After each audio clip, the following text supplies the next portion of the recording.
Recording in progress.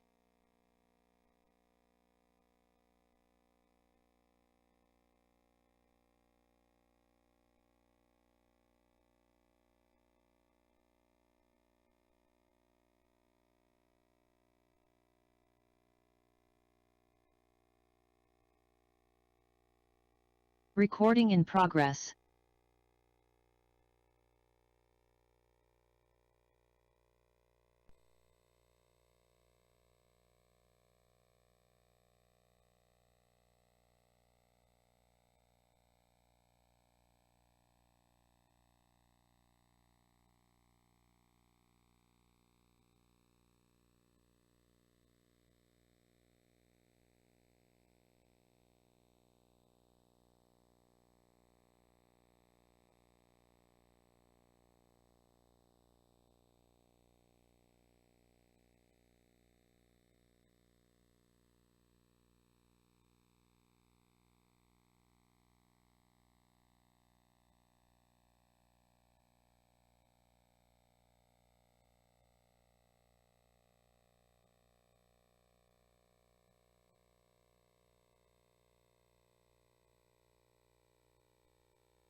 Recording stopped.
I'd like to call the March 27, 2023 Planning Commission special meeting to order.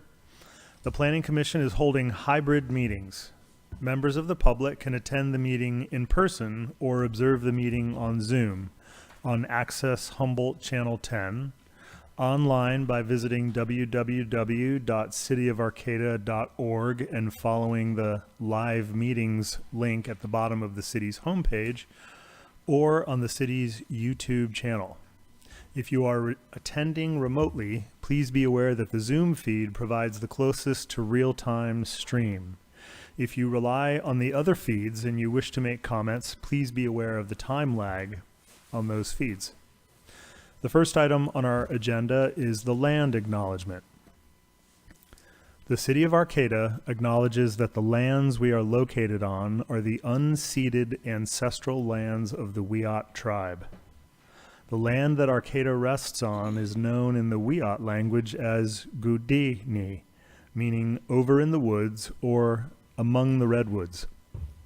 Past actions by local, state, and federal governments removed the Wiyot and other indigenous peoples from the land and threatened to destroy their cultural practices. The City of Arcata acknowledges the Wiyot community, their elders both past and present, as well as future generations. This acknowledgement seeks to aid in dismantling the legacy narratives of settler colonialism. Next is roll call. Staff, will you please call roll? Yeah, Chair Davies, Here. Vice Chair Tagney, Here. Commissioner Figueroa, Here. Commissioner Mayer, Here.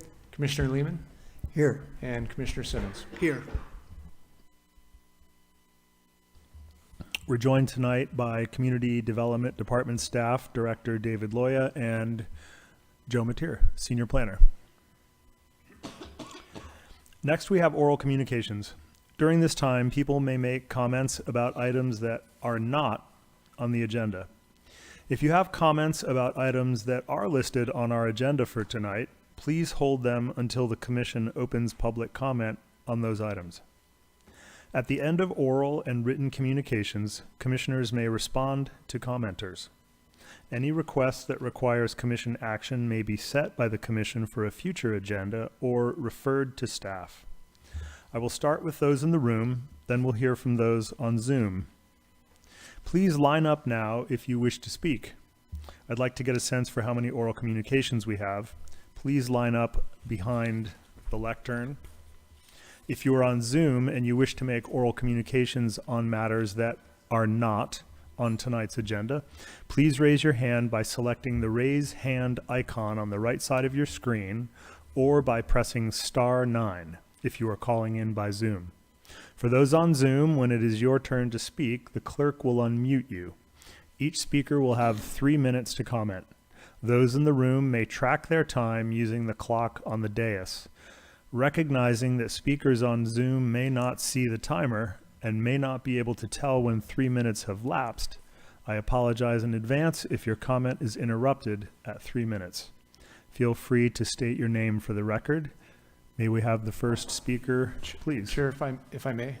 Yes. I just wanted to clarify, because I know we have some speakers here who might be interested to speak on the land use element component. So I just wanted to make sure that folks realize that this is for items that are not on the agenda. So if you wanted to speak on the land use, that agenda item will be coming up shortly. Thanks for that. Can I ask a question, David? I did want to speak on the Craftsman's Mall area and the land use there, and it didn't appear from the agenda as if that was actually going to be dealt with this evening. Yeah, this is the land use element along with the land use changes, designation changes that are proposed in the land use element will be discussed tonight. Okay, I thought it was more a general meeting on your policy and how you're dealing with things. The whole thing, yeah. Okay, so I got to wait till that comes up. Thank you.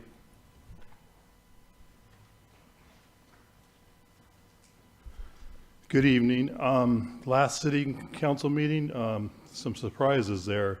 Number one, Arcata's unfunded accrued liability pension is at 29.61 million. Outside of the pension, the city has a 3.3 million remaining debt. The budget for the city of Arcata expenditures were 79 million with a shortfall of 13.8 million. The wastewater funding in the next 3 years is $62 million. I believe when I was at the city council meeting when they approved phase one, that was 42 million. So it'd be nice if some of you guys started asking questions about the wastewater treatment plant, because I've been bringing this up for quite a long, so if somebody could explain that. The other thing that came up was they needed money for a street sweeper. That's been out of operation for a while. That was pre-COVID, no street sweeper, COVID, no street sweeper. Then they got it together and started having a street sweeper, and then I called on that a number of times, because even though they had a street sweeper, there's lots of cars that are on the street where garbage is between the cars and the curb. So that all ends up down into our creeks, our wetlands. It goes out to the Pacific. That's why we have, like, you know, twice the size of Texas out there of a big mess. So that's under your California State Water Quality Board, North Coast Regional Quality Board. So it's, you know, stormwater pollution prevention plan. So be nice if somebody paid attention to that.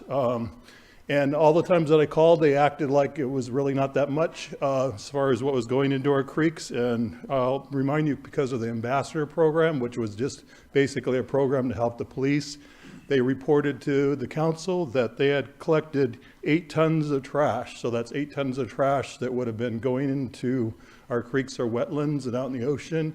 So you can imagine over the years how much that might have been. Maybe it's 100 tons that have been gone. I mean, I think Eureka has some statistics on how much they've collected with a program they had, picking all that up. The governor he has announced that there's significant budget slashes to protect the coast by 43%. The cuts are part of the nuisance proposed $6 million in reduction to the California Climate Change Program. That's all things that are affecting us here. That was basically, California has a $22.5 billion deficit. This is all stuff I brought up to the city council along with the federal at 33 trillion. So we need to have answers to these. Thank you for your comments.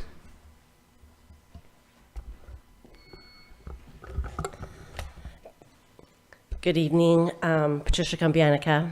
There was a kind of concerning incident last Planning Commission meeting.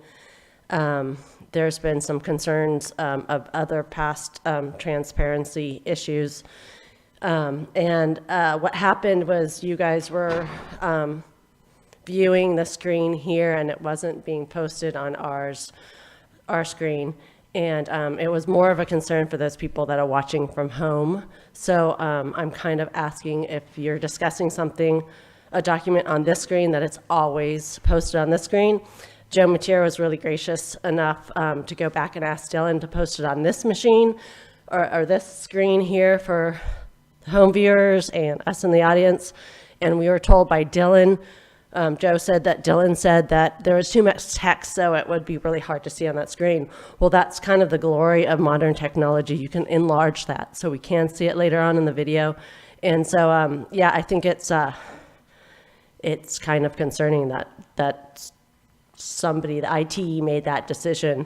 And it really kind of confirms this, you know, transparency, loosey-goosey things. So anyways, from now on, I'd really like to see that always on the screen. I was getting texts from people at home that were saying that they couldn't see what document you guys were talking about. So anyways, thanks a lot. Thank you for your comments. James Becker, I'd like to cede my time to Fred Wise. Thank you. I don't think I'm going to need 6 minutes, but I don't know. Some of this I've said before, some is new. First, I request that every document have a date and title on the document. Without that, we don't know whether something is revised or old or new. Second, I'd like to have in writing whether every element that is not on the schedule is considered to have been completed by the Planning Commission. We have this fast-paced schedule in front of us, but it doesn't include all the elements of the general plan or all the chapters of the gateway plan. There's been no votes on these elements, and if they're considered to be completed, it's fine with me, but it should be in writing. It should be very clear. I'd like to know whether the housing element is considered to be completed. It shows a population of Arcata by the year 2027 of 20,000 people, whether that's going to be revised or that will stand as is. Can we get a table that shows where we are in the progress of the gateway plan and general plan? Not just the schedule. The schedule that's listed I consider to be absolutely impossible to complete. But so I'd like to see something further on that. I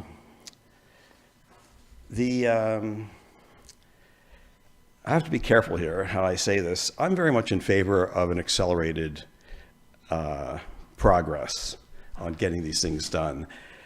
From my point of view, from the audience, it's been excruciating over these last 14 months. And everyone has said it in each of your ways. We've been talking about discussing what there is to be discussed.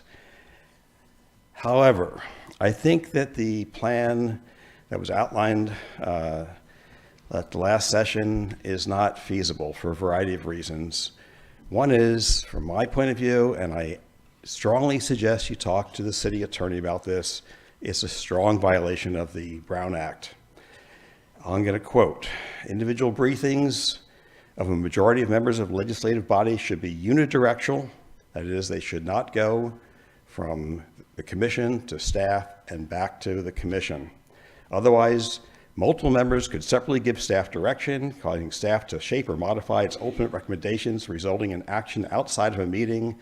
Staff cannot volunteer the views of another member, and the member providing his views should be absolutely clear to the staff that is not discussing the matter with the quorum of the legislative body. Clearly, what you've got in front of you is dependent on that process, as we've seen in what came out, the items that we're going to be discussing later this evening. I have an idea how this can be done without a violation of the Brown Act that I'd be happy to discuss. But the way it is now, I think it's completely untenable. Similarly, it's not the only thing that has been violation of the Brown Act, but this is the single largest thing that we're seeing right now, right in front of us. It's not okay with the public. It's not okay with the state law. That's all I have to say. Thanks. Thanks for your comments. Do we have any speakers online? We do, and we are going to attempt to bring them in through my microphone. We're having some technical difficulties, and the speaker that you generally rely on is not operating right now, so I'm going to try and mic their voice through the mic. So a little bit of an experiment here.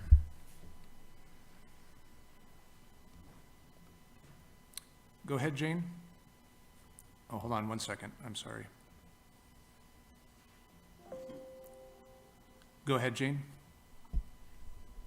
Good evening. As I requested at the February 28th meeting in order to address the L Street, pardon me?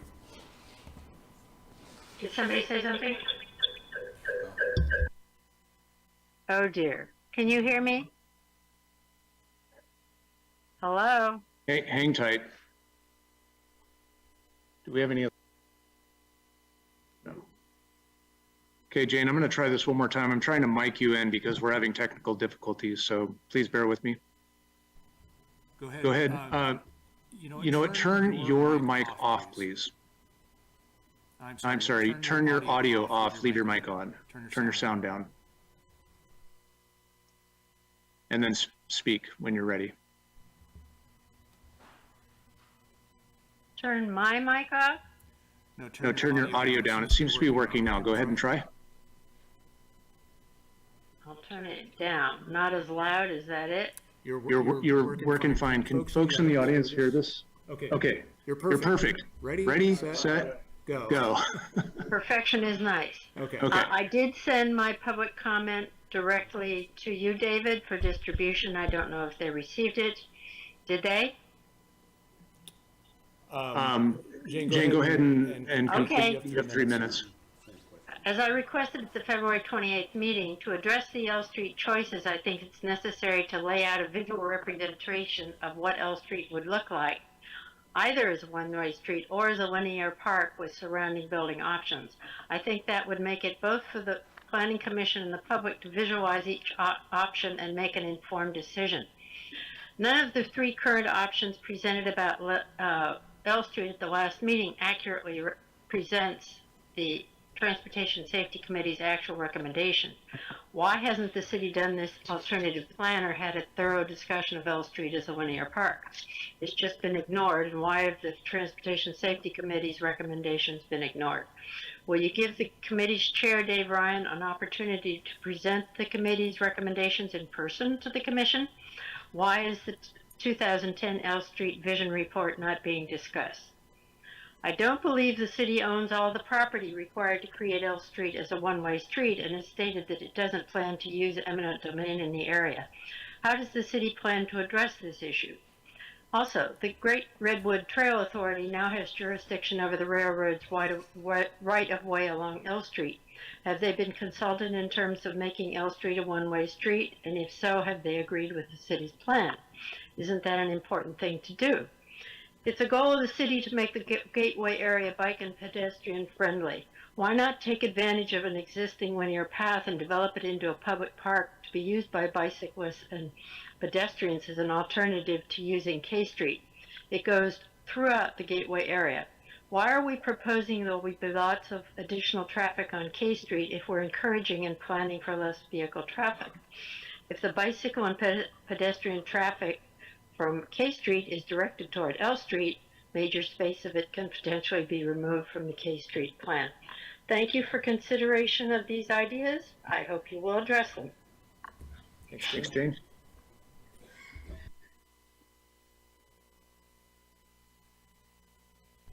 That's all we have online.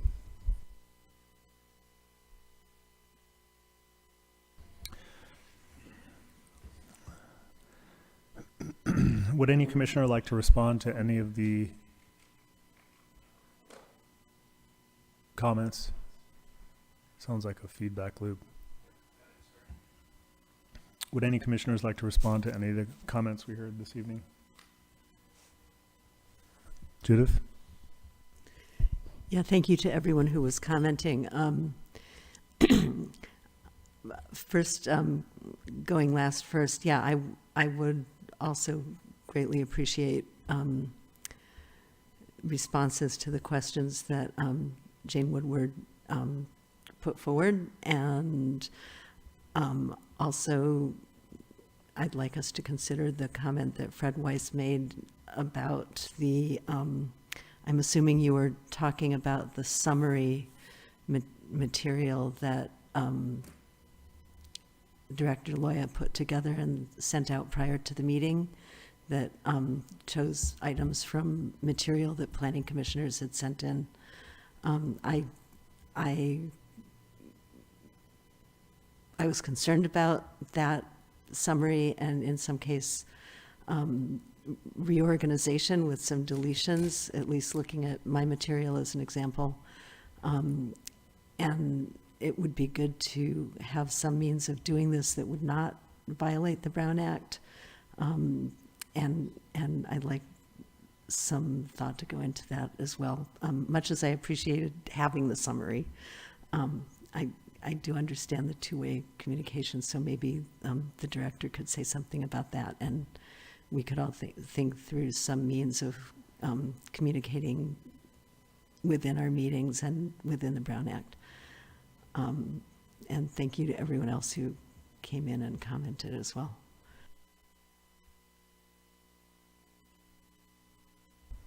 The Transportation Safety Committee is reviewing the circulation element, and you're going to be reviewing it as well in just a couple of weeks here. It's on it's on the docket coming up for your meetings for discussion. You'll be looking at the mobility section as well as the circulation. All of the comments have been carried forward from the Transportation Safety Committee, and will continue to do so. In terms of the Brown Act, I am not aware of any Brown Act violations. I'm in constant communication with our city attorney. If any are discovered, we'll correct those procedural missteps if they come to light. Okay, thank you. Any other questions from commissioners? Dan? I look forward to a robust conversation and decision on the circulation element, and as well as more specifically the K and L Street discussion. I don't think any of us do, that we've settled that or concluded or have enough information yet. So I'm really looking forward to it and glad it's coming up soon.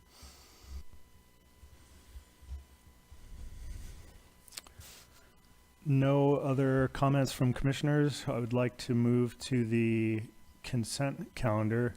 Items on the consent calendar are considered routine and are adopted in one motion without discussion.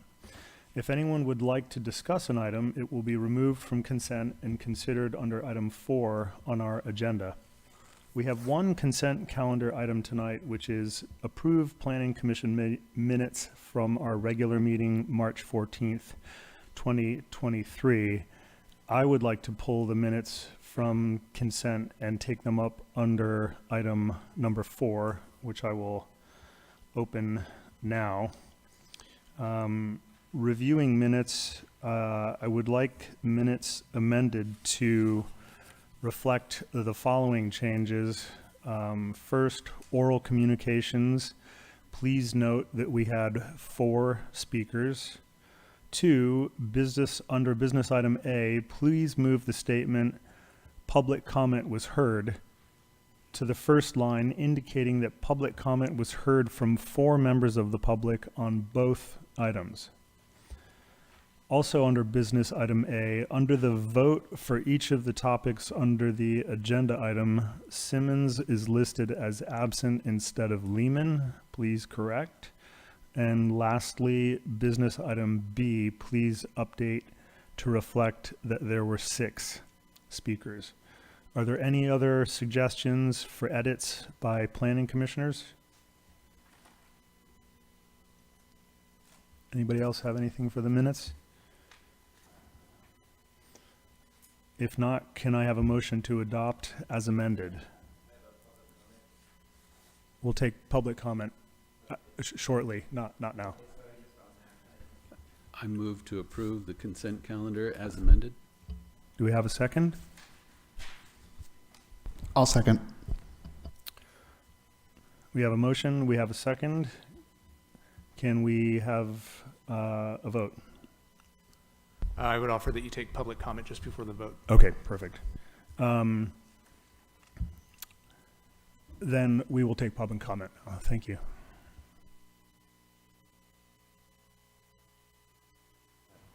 Thanks. I appreciate your edits on there. I think that's helpful to show the amount of public speakers since everything's gotten to such a limited level. And I would just take this moment to just suggest, although this decision's been made, and I'm sure it'll probably be another planning commission that changes it, but I do believe there is value in having a limited description of what's said by the public in this forum. And that's the only thing I would add. I feel it was a little bit of a disservice to take that away, and that's just, I want to put my 2 cents on that. Thank you. Thank you for your comments. Yes, thank you. A question or comment. Commissioner Lehman was absent. He had a letter that was referenced, and the letter contained both materials on business items A and B. I'd like to know whether Commissioner Lehman's letter should be made part of the minutes and how it should be referenced.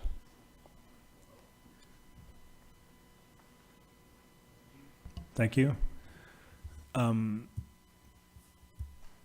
David, do you want to speak to, does Peter's comments need to be addressed in a different way, or we're comfortable with how it is? No, I don't think they need to be specifically referenced in the minutes in any way. These are action minutes. The Planning Commission has to have real specific action minutes. Commissioner Lehman's comments are part of the public record. They don't need to be part of the minutes per se. Okay, thank you.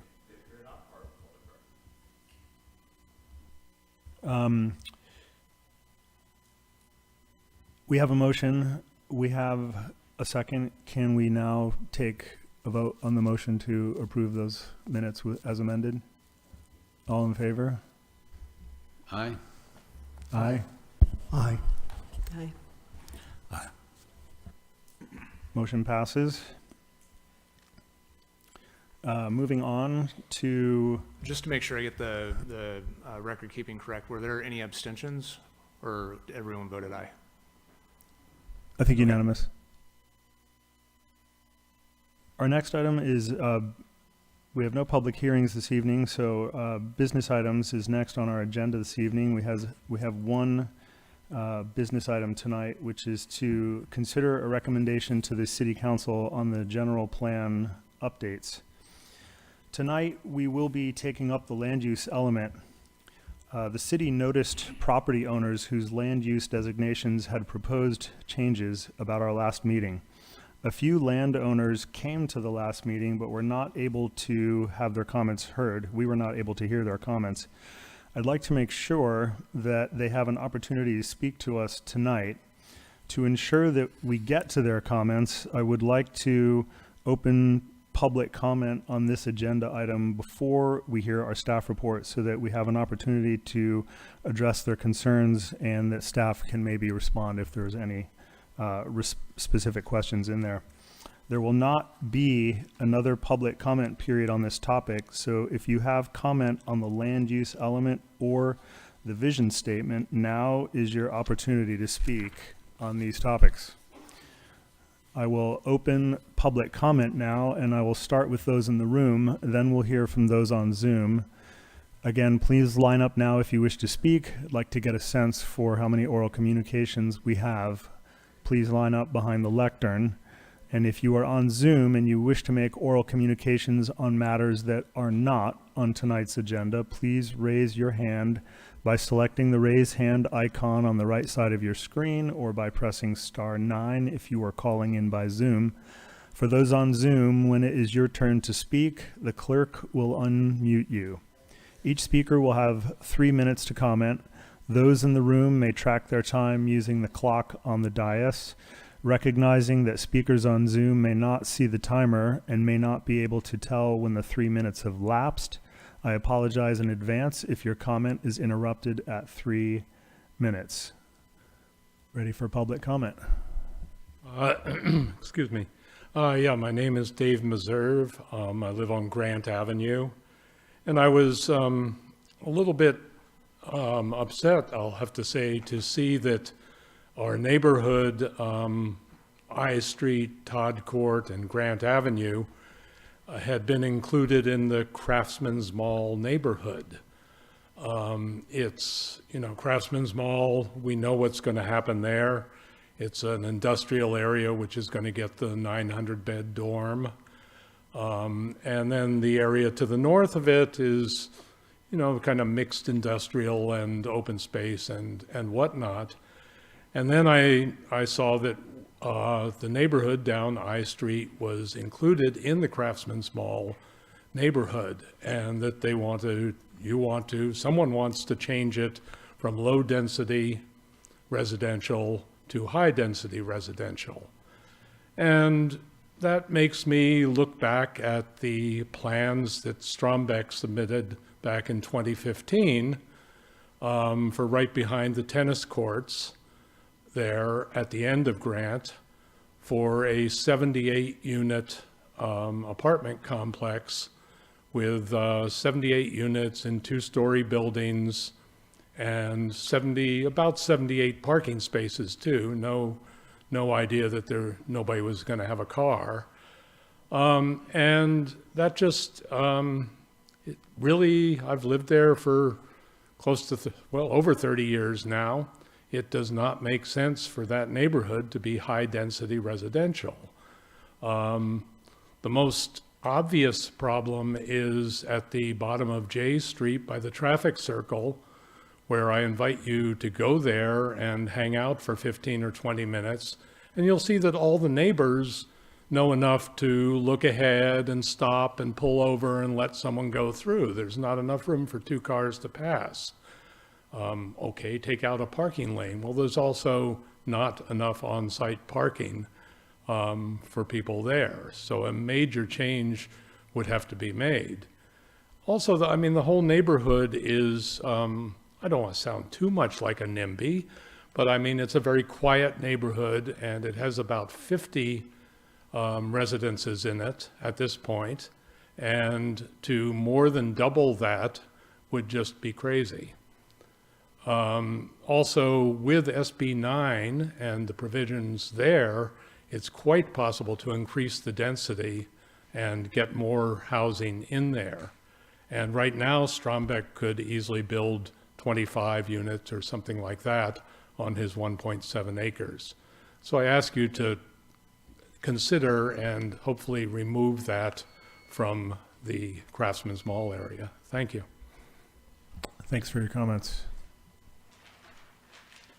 Good evening. My name is Mike Edwards, and I reside at 2395 I Street. Dave hit most of the things that I was going to mention tonight. And now that we know that the university is going to build at the end of the street, there are not sidewalks on both ends of the street. And one of the goals with that development is to have a walkable neighborhood and to have students be able to walk to HSU when weather permits. I'm under no illusions that when the university does go in, that both sides of I Street and Todd Court are probably all going to need to be turned into complete B zones, so we don't wind up with a parking lot where we can't park in front of our own houses or remove our cars from our driveways when we want to have a guest come and park in our area. In addition, during COVID, one of the things I noticed was a drop off in the use of the Larson Park parking lot by the HSU students. And undoubtedly, they will rediscover the Larson Park parking lot and start to use it as university parking as they have in the past.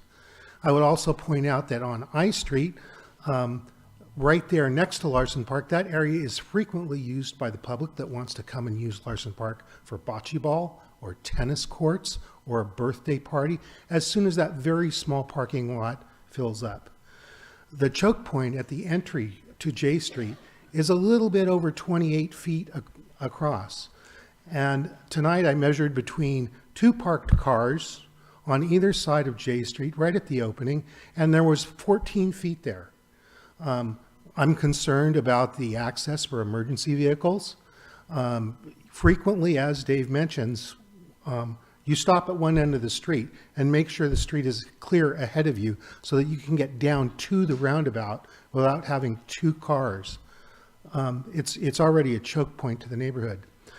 I myself am a homeowner and own property on the parking lot and would like to enjoy my property as low density residential. And ultimately, I would like to put in an additional ADU on my property.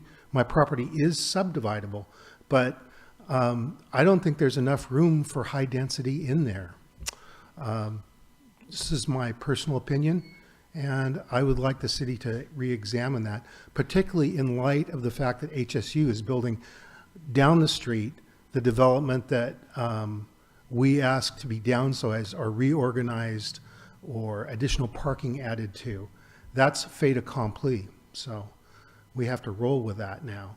And unfortunately, it falls upon you guys to help keep our neighborhood livable. Thank you very much for your time. Thank you for your comments. My name is Patricia Cambianica, and I'm going to cede my time to Fred Wise. Thank you.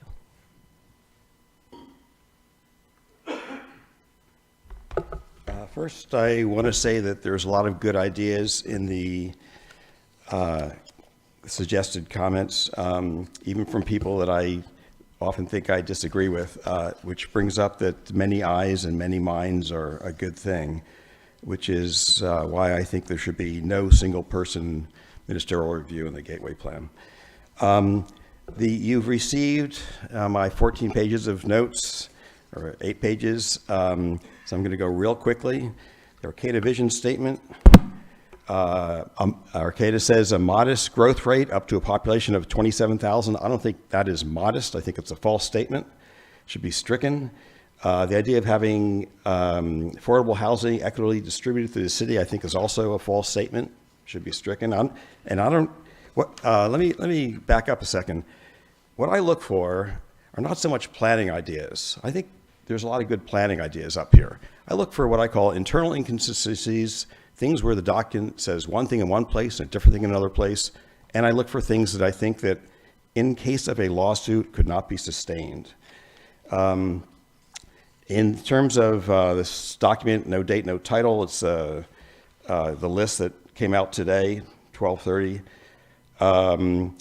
The suggested consent approval for rezoning the Sunset District as a implementation measure, I think, should be removed from the conversation entirely. We can be covered at a later date.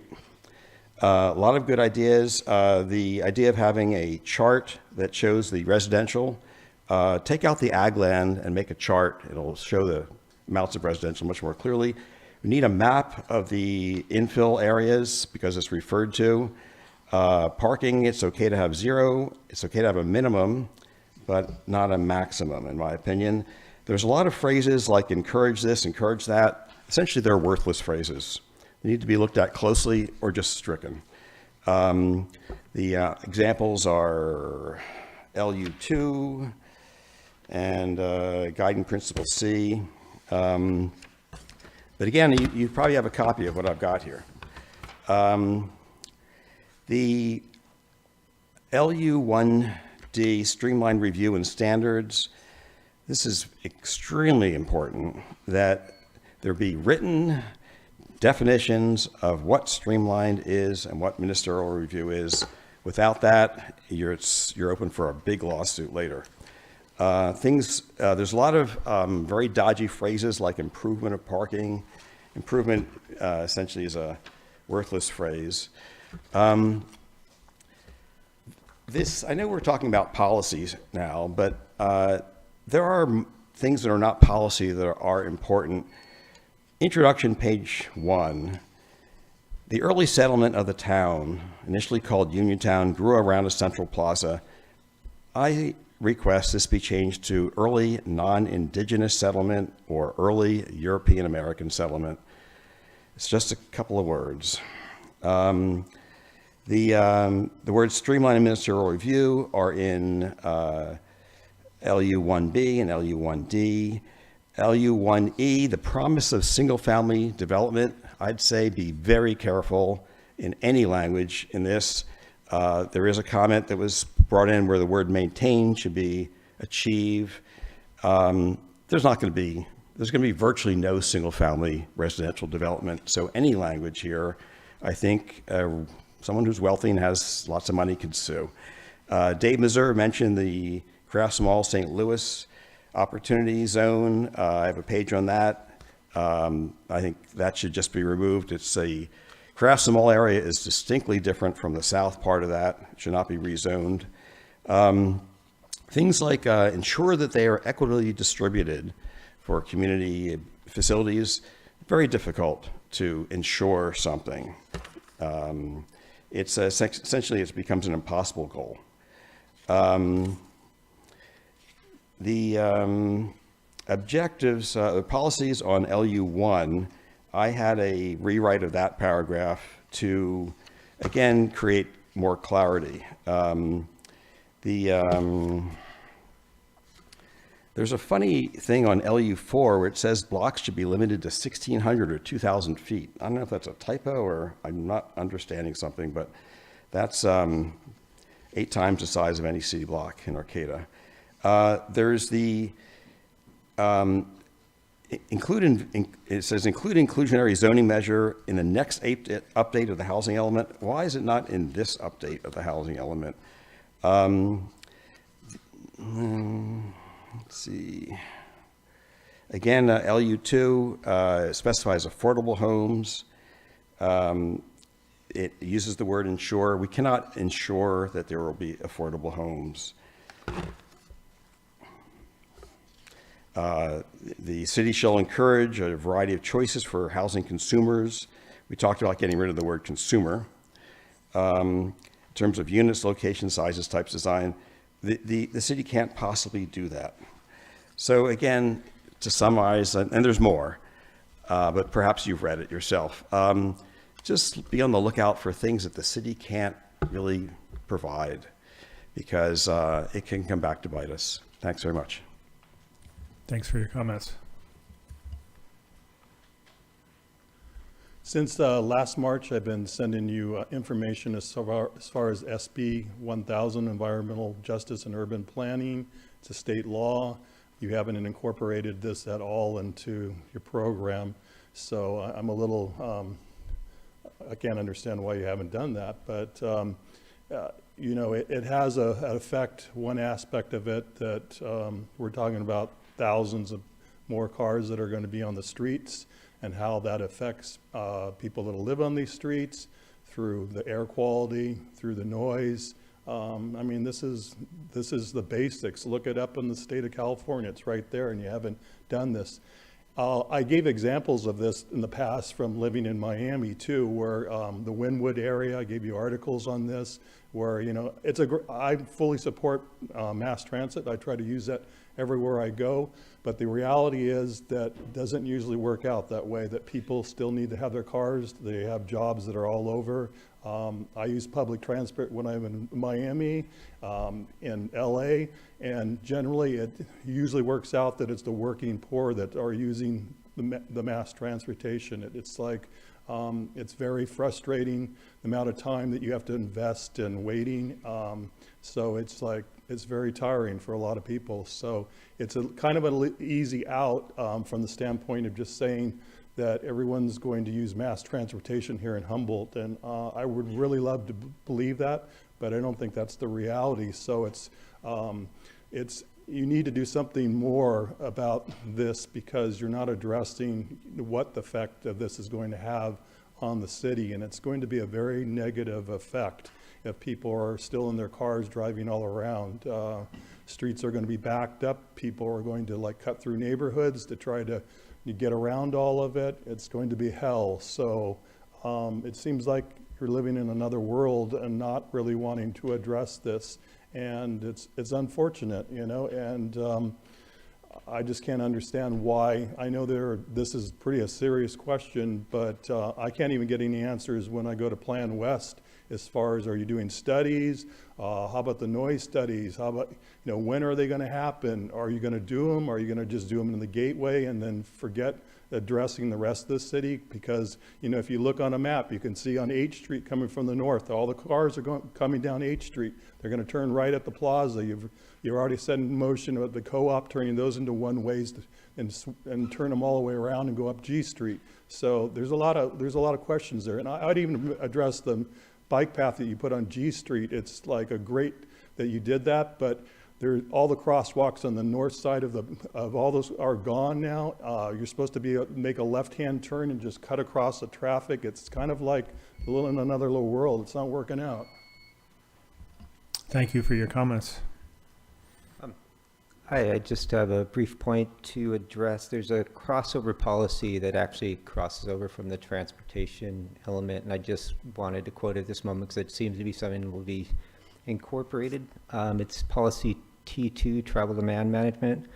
The city shall promote land use and development patterns that encourage walking, bicycle, and in-transit use, and a recognition of a link between land use and transportation. And so at this point, I just recommend the committee consider the preservation of open space along the linear corridor there on L Street, because that's going to be really key. I mean, we are going to be eventually talking about this, and there is definitely some land use in there that will be permanently changed. Thank you. Thanks for your comments. Speakers online? We have one. Let's see.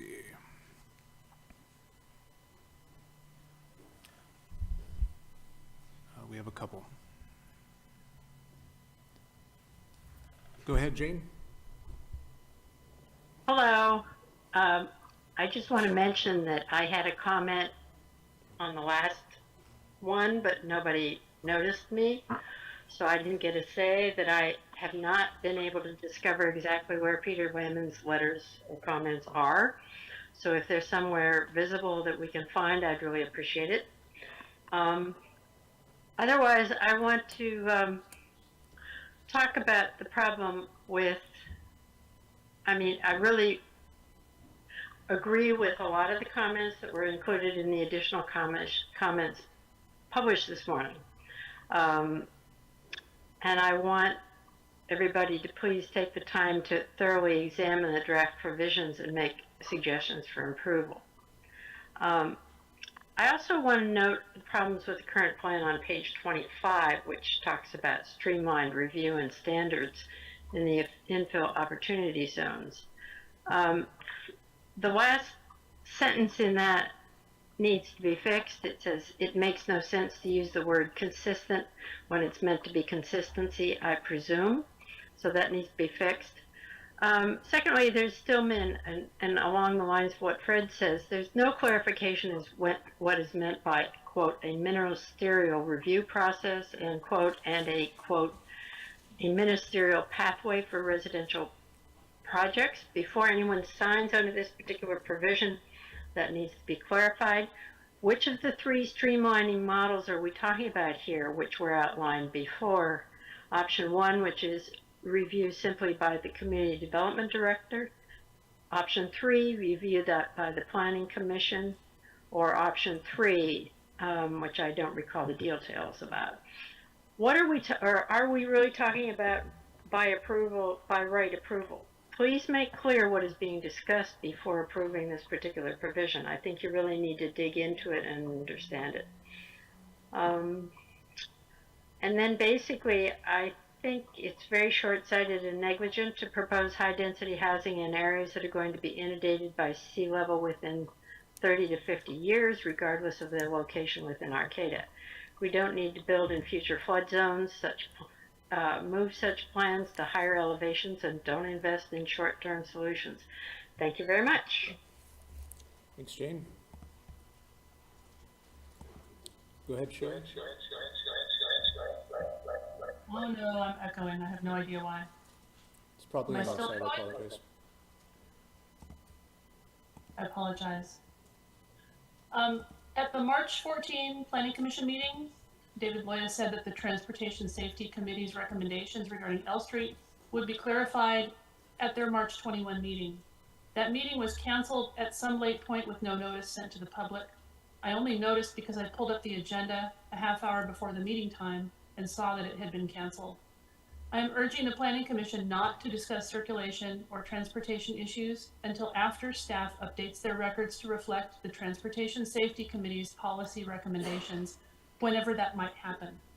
And will the canceled March 21 Transportation Safety Committee meeting be rescheduled?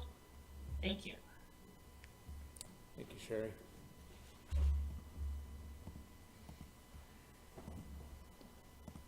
Is that it? Lisa?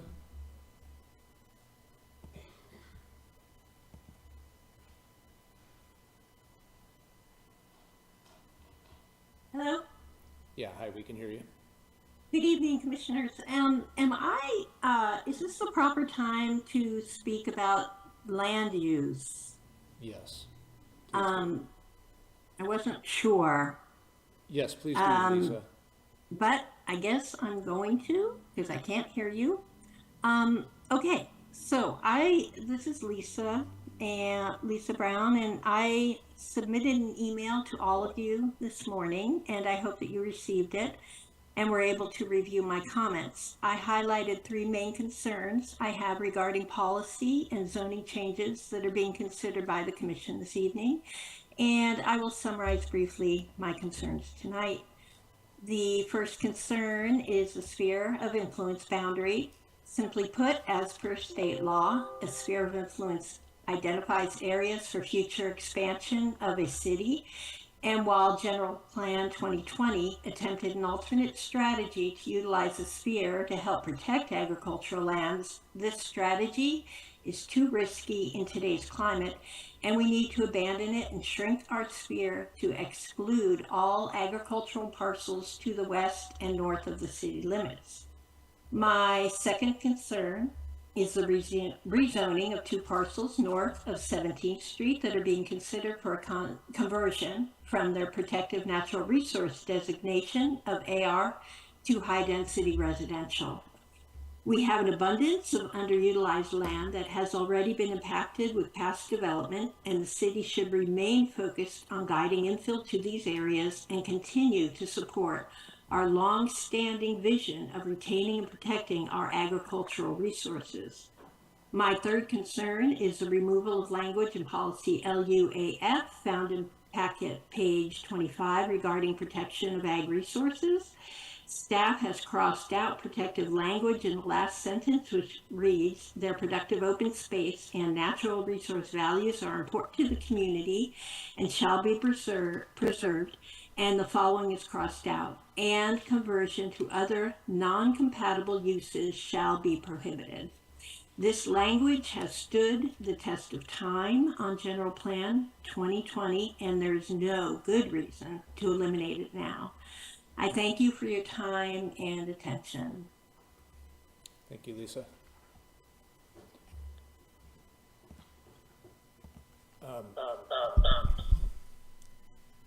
That is all. Okay. Okay, we're good to go. All right. After that comment, can we have a staff report then? Yeah, thank you, Chair. I did just wanted to start by acknowledging that Commissioner Figueroa and Commissioner Lehman weren't in the discussion around the framework, and so I know you've had an opportunity to review it.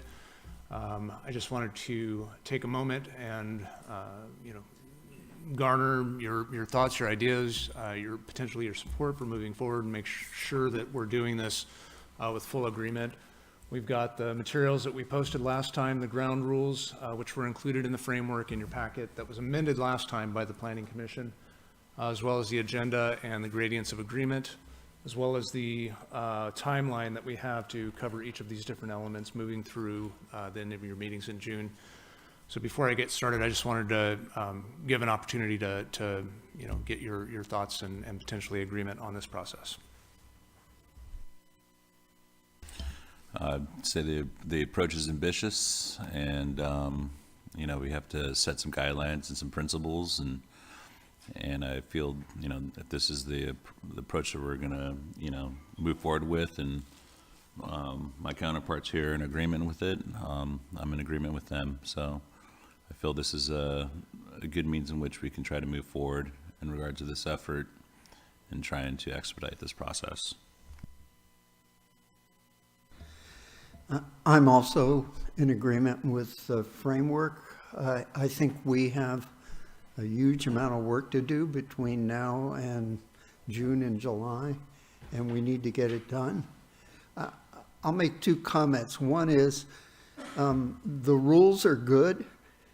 I think we have to be certain that everyone sticks to them. And the second comment is, Scott, you're going to have to be a firm chairman and make sure everyone does. Otherwise, it's not going to work. Thanks. Okay, thank you for that. I did just want to take a few moments to orient us to the materials tonight. This is new for everyone. I think it's going to take some practice to get used to this process, and I think that we'll see some process improvements along the way. One of the components that we established last time is that staff would provide the materials at least a week in advance, so you'd have them at your disposal so that you could take those materials in and start to formulate your thoughts and provide them back out with your suggested changes. One of the commissioners made a recommendation that we send those out in Word documents so that you can cut and paste them more easily and have them, without having to retype them or whatever. And so we'll be sending those out in Word documents, one process improvement. The other is it took a considerable amount of time to format some of these, and so as we go through, I'd like to make some recommendations next time around about how the format could be improved. We'll see if that helps at all. It could be that with the way that we work these through, it just doesn't make a difference anyway. So I'll send those suggestions out separately. We'll be updating the public at the same time as we update the commission. We'll be putting those on our website and then bringing those forward. So you should be able to have those on the agenda, and the community should be able to see those at the same time as well. Okay, so with those preliminary comments out of the way, I do want to show you some of the materials tonight. We've compiled the comments that we received according to the framework as best I could. So I think one of the first steps is to verify that you're comfortable moving forward with the way that they've been organized. We've structured these based on the comments last time so that we have a set of policies that we think at the staff level would probably be acceptable and amenable to those modifications to the majority, if not all, commissioners. And so we've put those on this sort of consent approval approach. First thing I'd like you to do is to look through the consent approval items, which you received as a compiled document, which were placed in front of you in printed format, and which are available in printed format here for the public to review and walk along with us, and confirm that you're ready to take action on the entire consent items. If there's something that someone wants to remove, that item would be removed. Yes, Chair? Go ahead, Judith.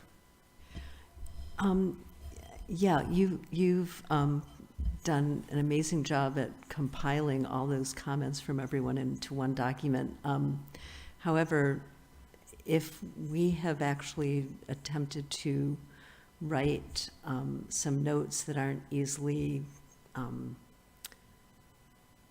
classified into material that's already on the draft document, as I did, will those be circulated to the Planning Commission and part of the record, or is that material simply going to remain with you?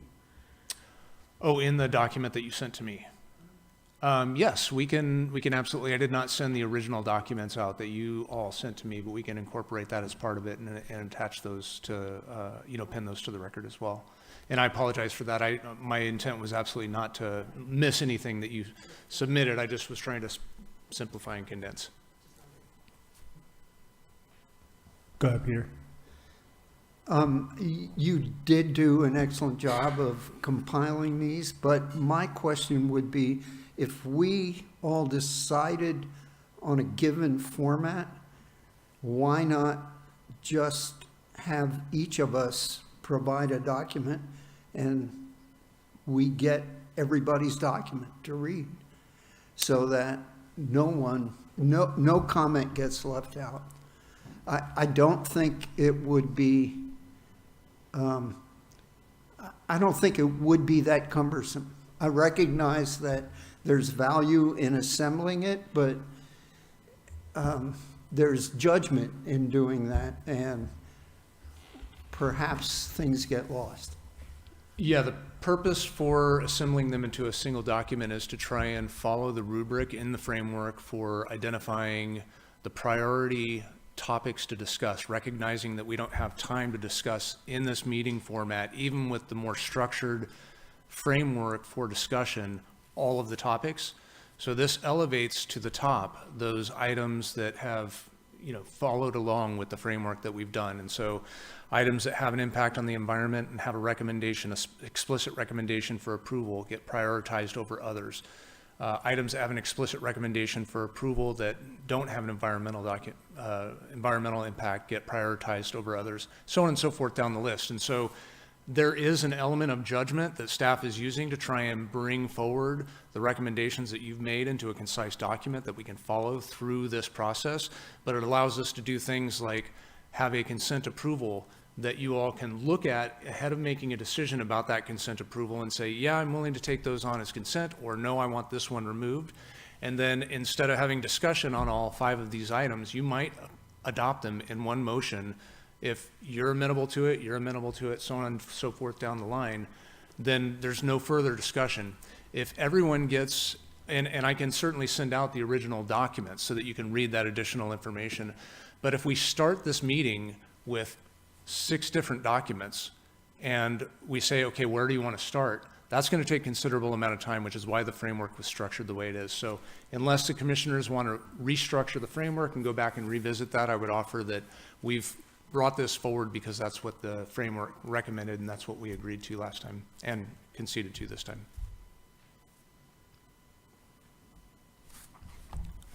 Well, I'll just say I'm all right with the framework, and I suggest including each of our suggestions also in the packet, so you can have both the, compiled and each of ours. And then I actually do want to pull one of the consent items, the last one.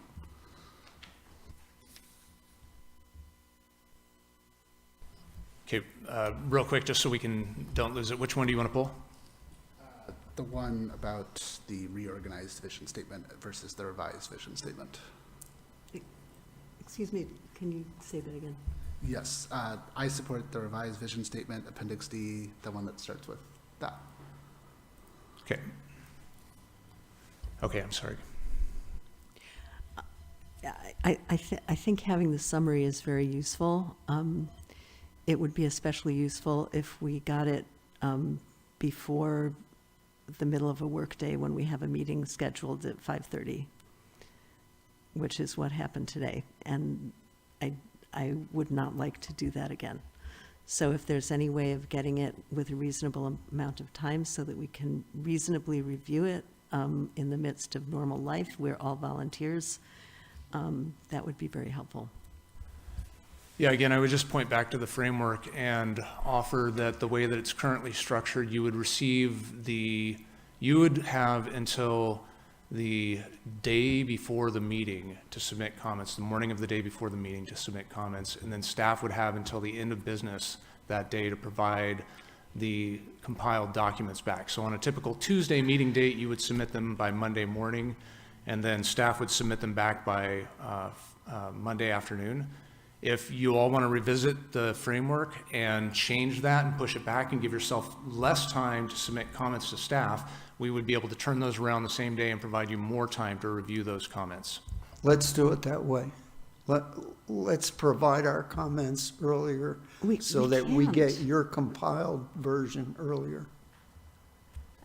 How can we provide our comments earlier if the material doesn't come to us until... You're going to have the items, the substantive items, so if you're reviewing the land use element, you'll have that at least a week in advance before the meeting. So you're meeting on Tuesday, you have it the Tuesday before. Okay, and then, so this was an exception that will not reoccur. What happened? You've had the land use element for a couple of months now. No, and I understand that, but we didn't have your compilation and we didn't have anyone else's comments. I sent those out yesterday, Sunday afternoon at about 1 o'clock. Did you not receive those?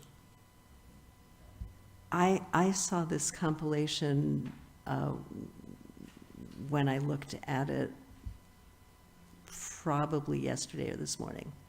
And regardless of when you sent it out, if one has a job and needs to go to work and sleep and stuff like that, and wants to make some reasonable comments, this level of material the night before a meeting is troublesome. I recognize, I understand. I'm happy to move it back to, and we'll turn it around the same day, whatever day you all want to pick. Can I recommend we move it back to 2 days before the meeting? We have our, our suggestions in, and then you can get it back by the end of that day, and then we'll have a full 24 hours with, the compiled suggestions to review. Does anyone object to? Well, can we? So 2 days before would, you're saying, Friday, we'll have meetings always on Tuesdays, typically on Tuesdays. Correct. So Sunday 2 days morning, yeah, I'd we rather have our comments in. Sunday night, can we leave the weekend out of it though, and maybe? Yeah, are we gonna be authorizing David's overtime and staff's overtime? I'm happy to do whatever you all need me to do to get this material turned around. So let's get it in on Friday so that David can get to to us on Friday evening. I'm happy to do that. So cutoff is Friday morning with the goal of hopefully receiving back by Friday evening. And I will commit to end of business. It will be my objective to turn them around much, much sooner than that, by midday at the latest. Okay, and we will always have material that we need to review at least a Week in advance. Okay. Minimum. Is anyone opposed to that approach? No, we Can I already just- have the transportation elements already in our possession. I mean, we have material way ahead. Right. Okay. So just procedurally, sometimes you'll have special meetings that might interfere with that. I will have it, we'll say 72 hours or the first business day in advance of your meeting. So where the business day, or where the 72 hours falls on a weekend, it'll be the Friday before. Good. Is anyone opposed? Okay, we'll change the framework. Thank you.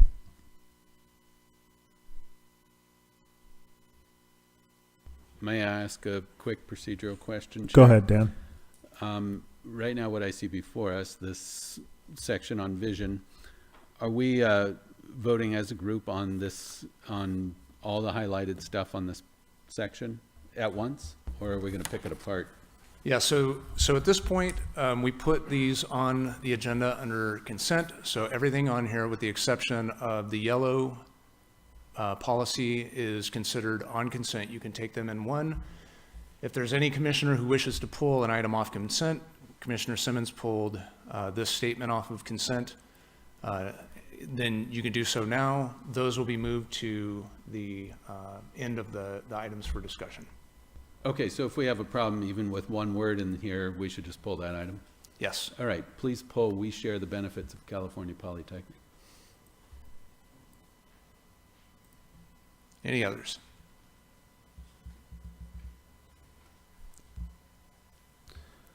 Okay, so not seeing any others, can we then move to approve the remaining items in the consent approval? Is there anyone opposed? Is there anyone opposed to approving the remaining items in green? No opposition. Okay, we will come back to these two yellow statements.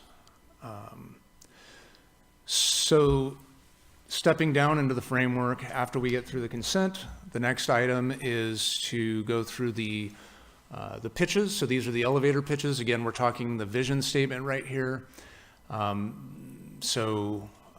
If the person who would like to make the pitch. May I just ask, sorry, point of order, just because we're just getting this figured out, why wouldn't we finish what is above real quick? I mean, when are we going to come back to the yellows? These will come How back much later? in line after these ones. Okay. And again, the recommendation would be, and we're a little off track for time, the recommendation would be to try and stay on the timeline so that we provide equitable timelines for each agenda topic. Right now, the idea is by 6:45, we will have finished the vision statement, which is in 5 minutes, and then we'll take a quick break and move on to land use. It's up to the commission, though, to decide how you want to spend your time. And then the idea is at the end of the night, whatever we haven't completed goes into the bike rack, and then you come back to them later. So I would offer that you get done with vision, move on to land use, and start working through those. Point of order, is there any way to address the consent stuff, the stuff removed from that before we go on to the rest of the stuff? That would be consistent with our approach to consent calendars and the rest of our processes. Again, as a process point, what I would suggest is that you don't in general do it that way, because the items on consent may or may not have impacts with the environment that you want to consider. In this particular instance, I don't think it makes a difference one way or the other. And so you could certainly do that if you want to as a body. Instead of moving these to the end of the next section, move them into the beginning of the next section. If it doesn't make that much difference with these items, then let's just dispense of them and move more cleanly on. Okay. So then, next would be Matt speaking to the item that you pulled? Yeah, super duper quick. The old vision that was supported by this one uses the character of the neighborhood language that we changed elsewhere, and I would recommend making the same change that we did already in the land use element. Is anybody opposed to making the change that Matt recommended to that item? No opposition. Okay. If I could type.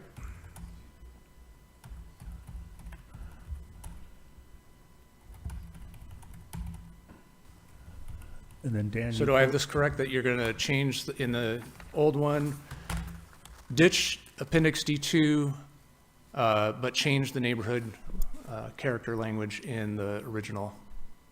Correct. Okay. To be consistent with previous changes. Okay. Great. Dan, you pulled the other item? Yeah. Do you want to speak to that? And I don't know who wrote this, but generally I like it, except for one word. We work together to ensure that the university supports Arcata's vision for our future, just as the city is an accommodating host to the university. And I would just like a kinder word than accommodating. It sounds a little bit like we tolerate them, to me. Enthusiastic host to the university. I think the university is a big, welcome institution in this community, and I'd like to say so in our vision statement. I was the one who suggested that language, and it was a means of creating a sense of mutuality. We wish to share the benefits and host the university, but we do expect them to support Arcata's vision. In line with some recent friction, I'm not sure that the word accommodating is unduly negative. Rather than finding something way more enthusiastic, I would just eliminate accommodating and leave it just as the city is a host to the university. I think the sense here is that we do accommodate them. We are their hosts, but we expect them to support our vision as well. And I fully support the sense of them supporting our vision. I like that phrasing very well. I'm just pushing for something more positive. So we can do 1 to 5 or however we want to roll on that. Does anyone have any brainstorms of a better word? Welcoming. Yeah, I like welcoming. That's a little warmer than accommodating.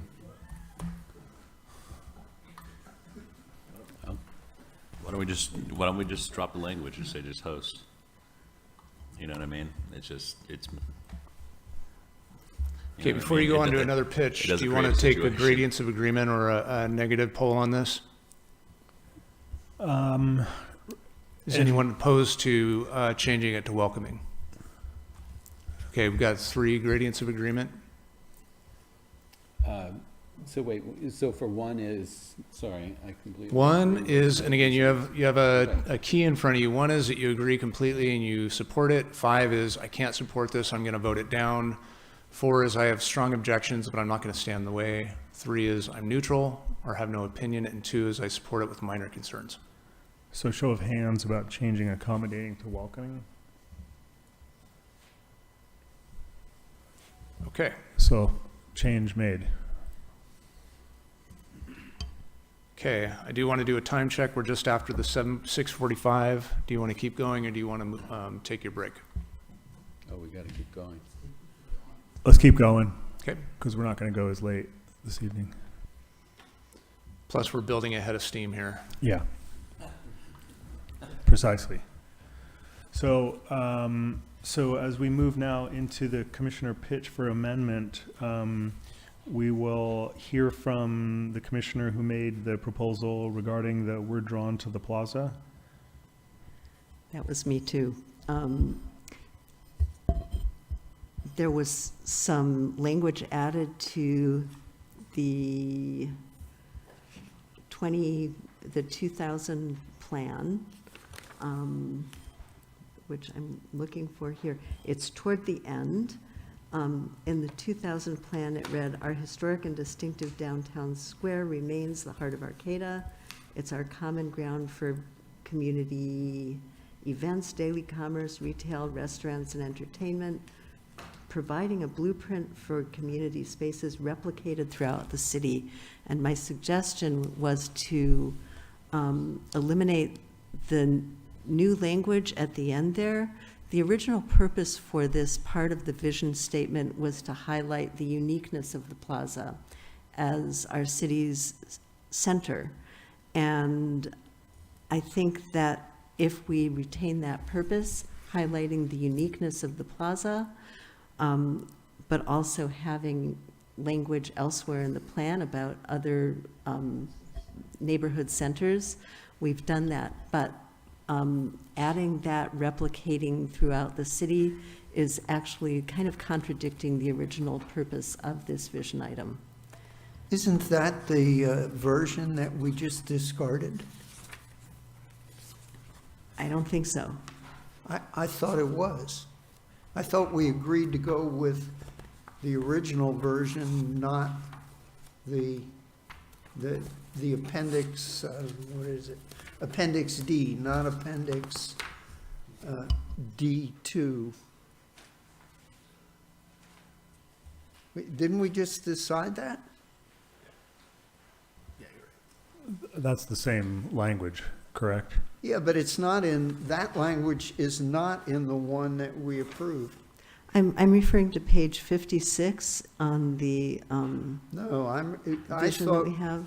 I thought the vision statement we just approved is on page 48 and 49, not the one that follows. Yeah, So it's a moot point at this point, if that's true.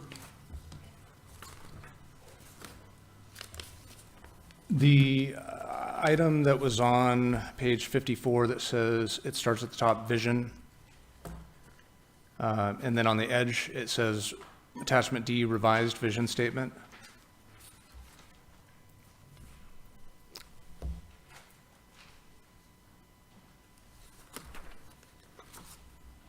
Is the revised one.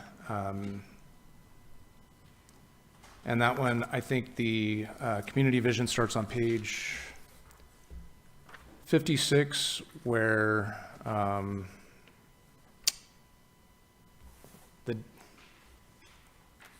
think the question is, did we already fix the vision statement that would make this language we're discussing now a moot point?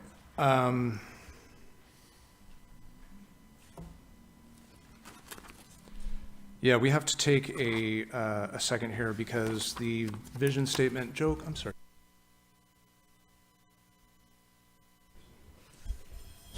We're going to try and get the, Okay, I was referring to the language that was on page 57 of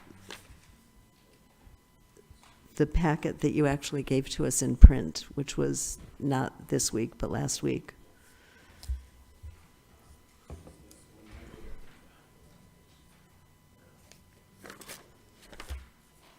And if anyone is looking at a digital version, it may come out as a different page. I don't have a computer. I'm looking at the material I've gotten. Page 51 of the packet. we're gonna pull this up so that we can look at it together. And I apologize for the confusion. I did not catch this in the packet, but the community vision that you're referring to, Commissioner Mayor, is the original community vision that was revised. The page that starts vision at the very top of it, not Arcata Community Vision, is the reworked one. So the lettering got reversed on these. The old one has a little picture on it, Arcata Community Forest, and has the formatting of the original General Plan 2020. And so I think your comment is still relevant, but I want to go back and make sure that everyone is adopting the vision that we think we're adopting. Yeah, that is the revised vision statement. It's the page right before the page you were referring to. Exactly. Whoa, I'm confused. We're gonna pull it up. My We're gonna pull it up. understanding Hang tight. was that vision statement was something that was submitted by members of the public, and that was not the revised vision statement that relates to the vision statement in the previous general plan that's now, my understanding of what this was is something very different than that this was one of two different proposals, and that staff's proposal is the one that begins on page 56. The vision statement was, okay, so let me just explain where these two documents came from real quick, and then we'll get into taking a second look at the changes that were made. The vision statement was the first work that we did with the community. We had several hundred surveys taken. We had a couple of public meetings on Zoom. We took a lot of input to revise the existing vision statement, which you see here. So this is the city's current vision statement in the general plan 2020, starting on packet page 56. And it has red underlined strikeout to show the changes that were made based on that community involvement. Subsequent to that work, we worked with Change Labs, who's doing our health element and has done a lot of suggestions for equity, the equity components to our general plan. And they proposed this revised vision statement, which is completely rewritten. This was never completed with the assistance of the public. This was their take on what the public had modified in our workshops, reimagined. It gets at the intent from the original vision, but it is not the elements that the community had looked at. So our first question is, do you want to use this revised vision statement, use this language instead of the old vision statement? Okay, I misunderstood, and because we had not too much information about who Change Lab is, or what we were being asked to comment on, my comments would probably be different. I'll say, so given that are your concerns resolved then, Judith? Well, I need to know which vision statement that you're all making these recommendations based on. I would like to work on the second one, the original one, the one that you say is in 2020. This one here. Packet page 56. With all Yes, the strikeouts and highlights. that's the one that I would like to work on too. I appreciate the vision statement on page 54, but I was making my comments on these strikeout from the original. That's what I thought. 20 general plan that used to be Arcata General Plan 2020, rather than the one that begins on 54 from Change Lab. Go ahead, Peter. Listen, I did not, in retrospect, understand which was which, but I strongly support the first one, this one. I think it's well-written, it's concise, and it's just, I think a vision statement has to be short and impactful, and I think that's exactly what this is. I think the one that follows has a lot, if you ask me, a lot of empty language, which I think makes it much less effective. So I strongly support this first one.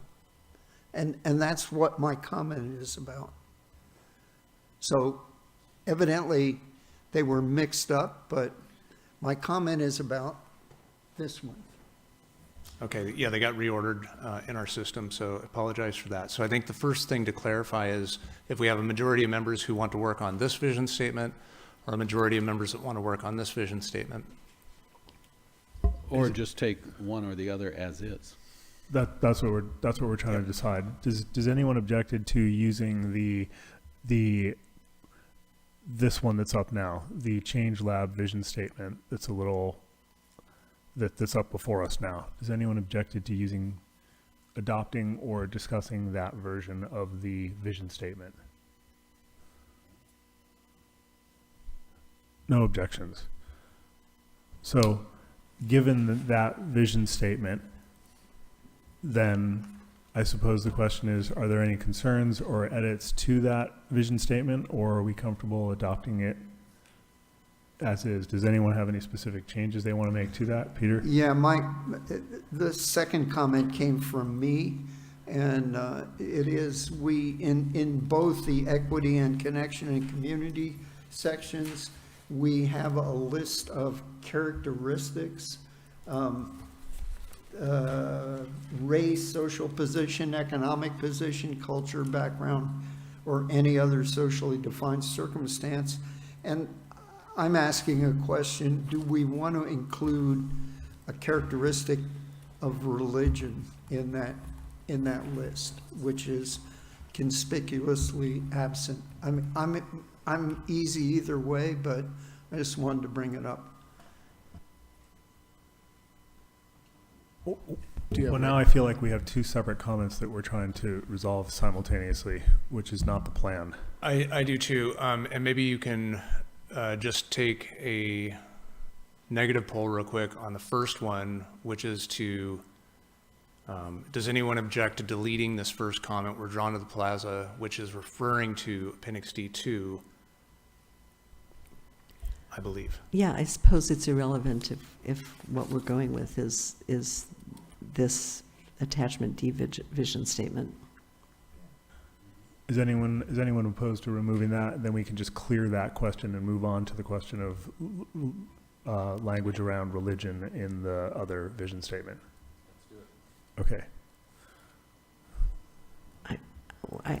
Here's a process thing. I made a couple of suggestions for the vision statement, which if we're switching to this first vision statement, then are out of place. But the content of those comments, I think, is still important. The wording I presented is certainly not in that format. One relates to the relationship of the university to the city. The other relates to the relationship of the city to our neighbors outside of the city. And I think it is important to include something about both of those in a vision statement, regardless of which one it is.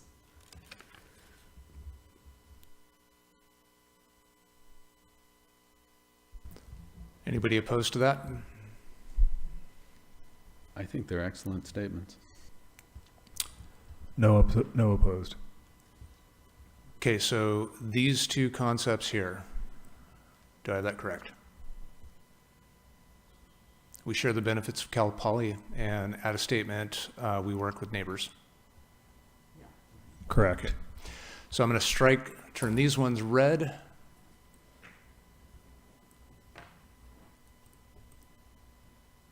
Because they refer to the other one. And we'll incorporate these into the vision statement and bring that back. Okay, great. So then moving on, and Peter, you already gave your kind of 45-second pitch on the religion being called out as a characteristic. Is there anyone who's opposed to that language change? Could you explain where that would be again? Yeah, there are two sections. Let's see, under equity. I to attain their full potential, and no one is disadvantaged in achieving this potential because of race, social position, economic position, culture, background, or any other socially defined circumstance. So we would add the word religion to that list. Is anyone opposed to that addition to the language? And it occurs in the next section as well. There's a list of characteristics. So we can propagate that language forward Yeah. into other. Every race, ethnicity, gender identity, and socioeconomic strata. And again, we could choose to do it in both places or in one place. I'm easy. I just felt like that was an omission. Is anyone opposed to adding that language?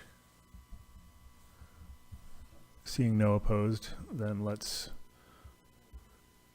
move on to the next piece.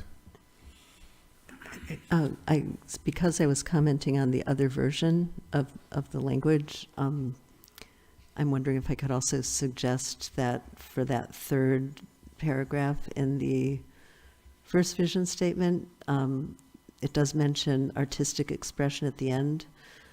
Does it make sense to change that section to health, safety, and the arts or something like that? It's a kind of a weird combination of stuff.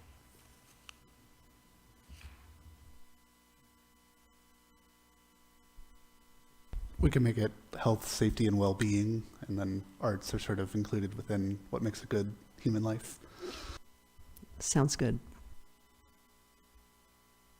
Okay, what's the specific change then? To strike this language here and put health, safety, and well-being? No, we keep the language, but then the title of that section is health, safety, and well-being.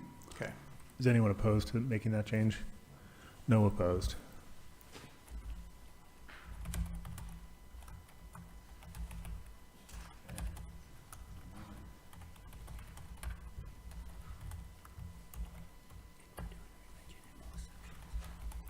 What's that? So this gets us then into land use.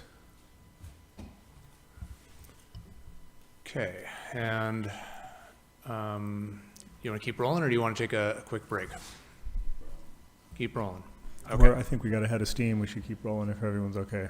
Okay, we have several items on for consent approval. One is to add Sunset Neighborhood Implementation Measure I to make that a higher density neighborhood. That was the one that the speaker had a concern with. One is to change the definition of residential high density to include local serving commercial uses such as corner grocery stores, coffee shops, etc. will be permitted in RE zones. One is to change additional, or to add an additional policy. The end of one, which is the residential, is to reduce maximums and reduce parking maximums to reduce them citywide within our infill zones. There was a comment about changing the pie chart to reflect the breakdown on the residential districts, and there was a further comment from the public to break them down by residential zones alone. Changing LU1E so that the development diversity housing types goes from maintain to achieve. Striking business in the CG area will be expected to provide sufficient on-site parking under the CG definition. LU4H to strike language about how we recognize that petroleum is important. And then to change the guiding principle C in various ways that makes it a little bit more readable and intelligible. LU6B to change the use of herbicides to other types of agricultural practices, spreading fertilizer and et cetera, so that we're not explicitly recognizing that herbicides are an inherent component of agriculture. And then some changes to the principles and goals.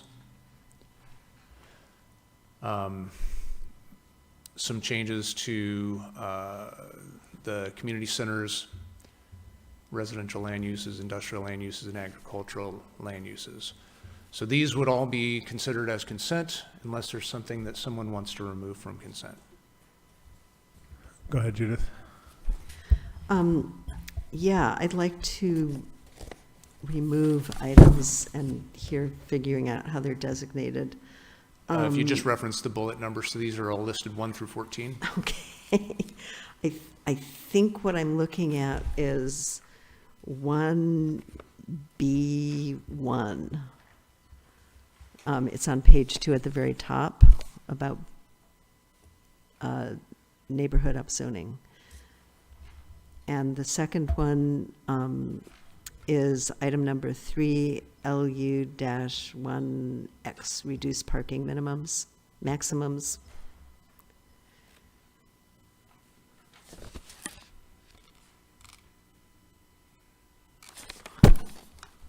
Any others?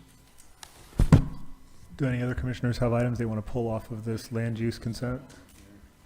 Okay.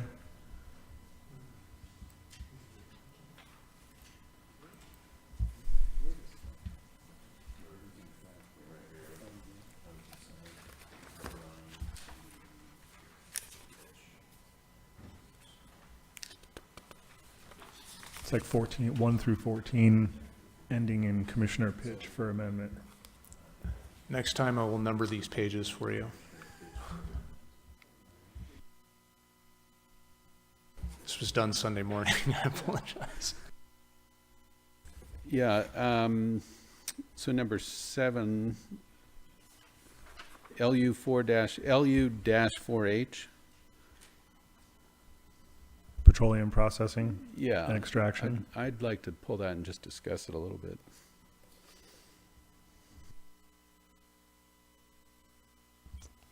Anyone else have an item to pull?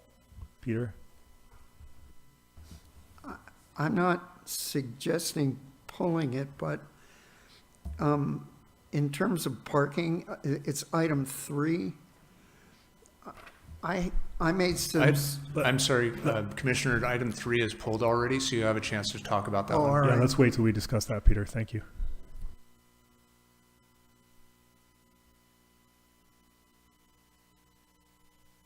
So, seeing no other items to pull, the next question is there anyone opposed to passing the items remaining in the land use consent calendar? Okay, so the rest of that calendar passes or is adopted. Okay, and did commissioners want to go in the same order, taking the items that were removed from consent first? That sounds good. Why don't you start, Judith? Start with the first item that you pulled and give us your elevator pitch. Okay, I was referring in a couple of places where we have a list of residential low-density neighborhoods for which we would consider upzoning. One of those is actually a neighborhood conservation area, and that's embedded in our zoning as well as in our plan. And so I think that pulling, talking about upzoning that neighborhood sort of occupies a somewhat separate area than the other neighborhoods.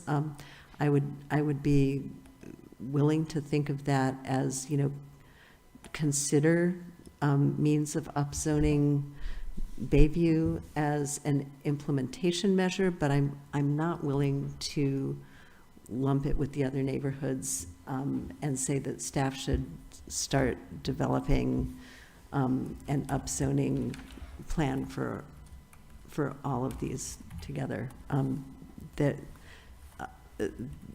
There's been quite a bit of concern about the university's expansion into the Bayview neighborhood, as well as quite extreme proposals for high-density development there in the past. And so I don't want to be cavalier about saying, okay, now the city's going to dump that and look at upzoning everything near the university. So what I heard was changing this from bring proposed rezone to bringing a proposed rezone to consider. And then that would give the commission an opportunity to consider those different areas listed at a later date. Yes, at a later date and not as part of this general plan policy right now. And I realize that sounds like we're shuffling it off when it's something that some people consider urgent. Well, what we had decided when this topic came up the last time, I think, was to include it as an implementation measure instead of making that change now. That gives the Planning Commission the opportunity to consider this, the time frame being in the first 2 years. The language is softened here a little bit to consider allowing, instead of making it appear that in the next 2 years you're going to bring this forward and we're going to definitely do it. And so I'm wondering if that addresses your concern and maybe would be accepted as a friendly amendment. I'm happy to accept that. That was my intent, was that we would bring it back for consideration. Okay, I think consider does it, one word. Any opposed to that change, resolving that issue? Okay, done. You had a second item that you pulled, Judith?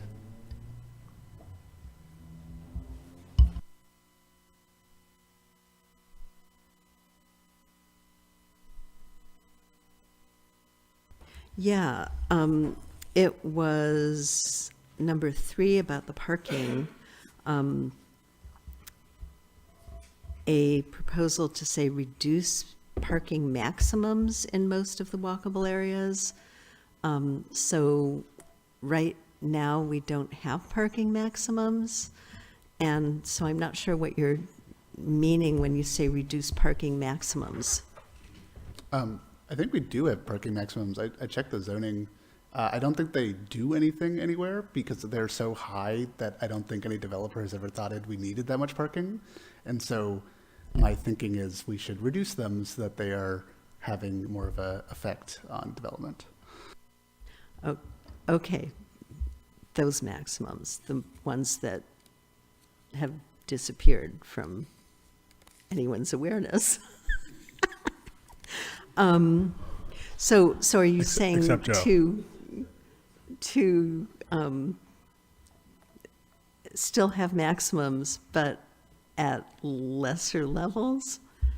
And is there a specific language we could get to that would resolve this issue in this proposal? Is there a specific number? How are you envisioning that, Matt?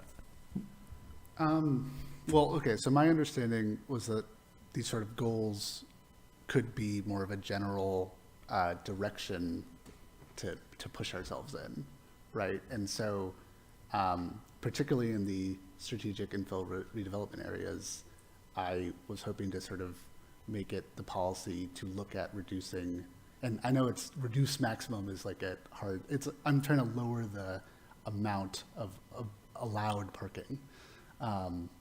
Allowed versus mandated? Well, there's parking minimums where you mandate parking, and then there's a parking maximum where you say you can't just build a giant parking lot here, please. And so I'm trying to squeeze those. That was my intent. Would it make sense to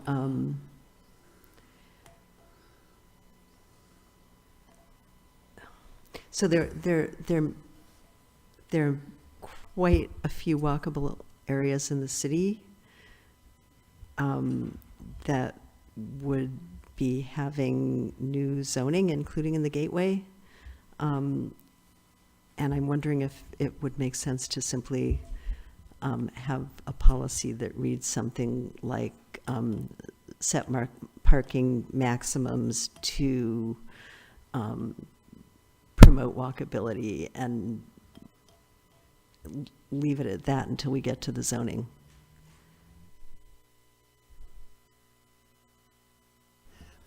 I have a couple of suggestions. I agree totally that we need to minimize parking in Arcata.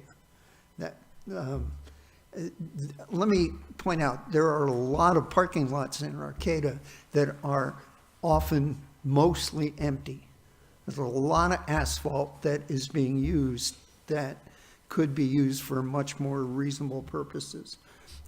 Guiding principle H says, encourage high-density residential infill development and low parking ratios. I suggest we change the word low to minimal, so that we are saying the minimum necessary, that at least encourages downsizing.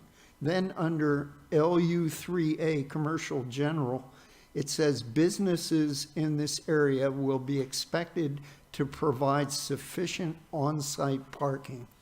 And how do we determine what's sufficient on-site parking?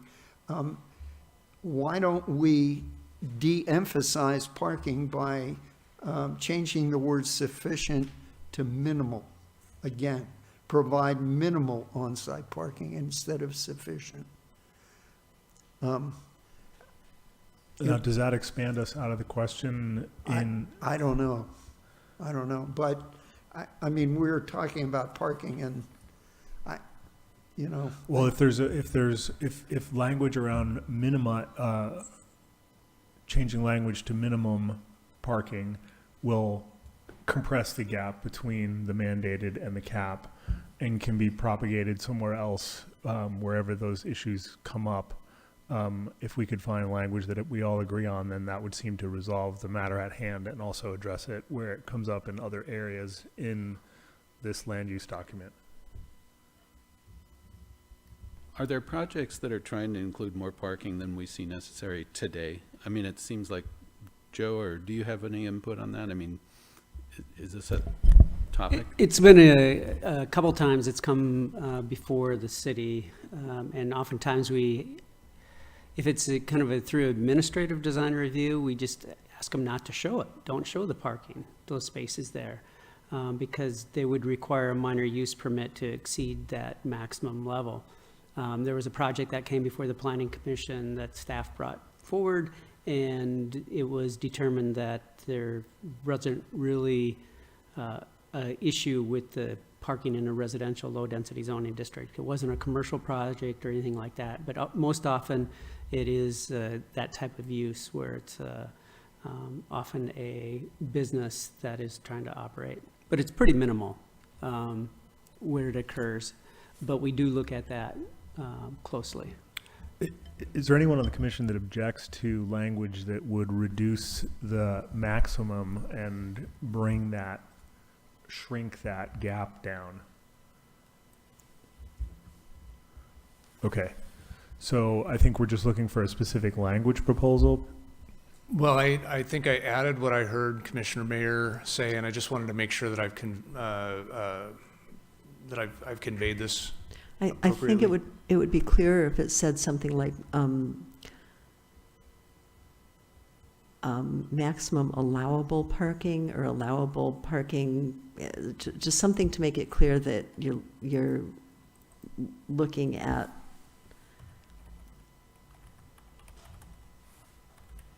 or allowed, or something like that. Maybe allowed is better than I think that we might get at it with the term requirements. We might be starting to add more words than we need. I think this is certainly, we can still interpret this. I don't think there's a problem with that if that's an important term, but I think reduce the maximum parking requirements, or reduce maximum allowed parking. So take out requirements or allowable, one of the two. Okay, that's less confusing. The idea that you would the way this is phrased, it could, without that extra word, also be interpreted that you're actually loosening up that parking maximum. You're reducing it, but clearly that's not what Matt meant. The original way I put it in the bolded, reduce parking maximums, I feel like is gets us there. Yeah, and is people understand it when they read it. Is that not the case? Maybe maximum allowable parking or something like that, because Okay, so let's look at this still conveys, I think, the message.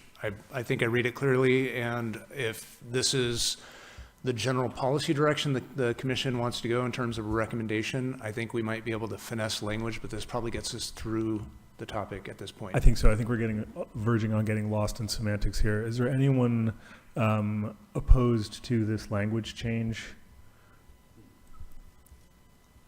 None opposed. Then what was the next? That's me. Who pulled the next item down? I did. Yep. And I Can I ask, are we going to change those other areas where guiding principle H and LU 3A to minimal instead of low or sufficient? Do we want to do that?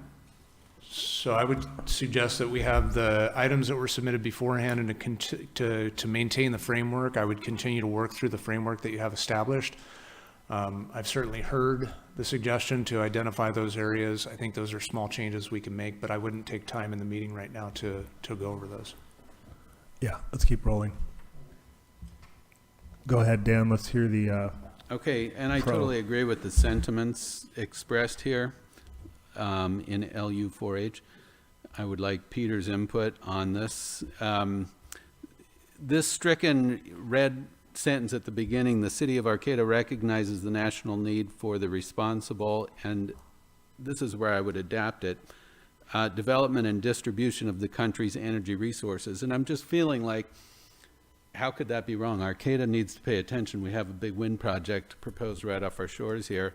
And right now, most of our energy consumption is fossil fuels that we don't want anything to do with. So this is just recognizing that we are part of this connected tissue of energy on the nation scale.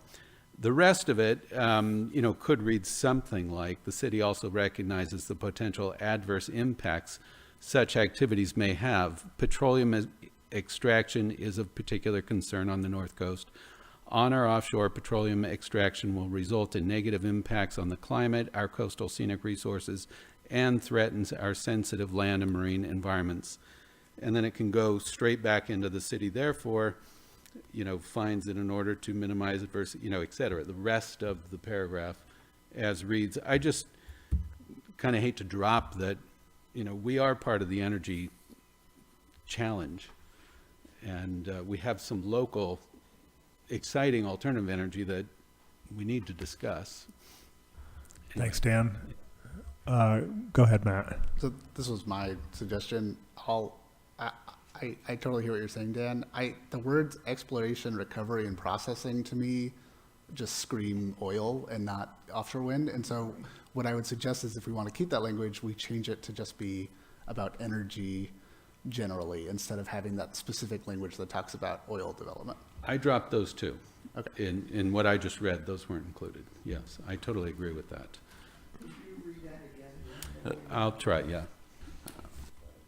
I was going to say, but how even in the renewable search, we're with exploration and recovery of those resources, there is an impact, and there's an inherent impact, whether we want to recognize it or not. In fact, those turbines are going to be ran on petroleum lubricants.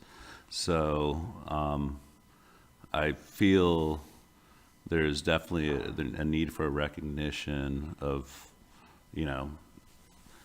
of what we participate in as a nation and also as a community in one way or another, to steer change.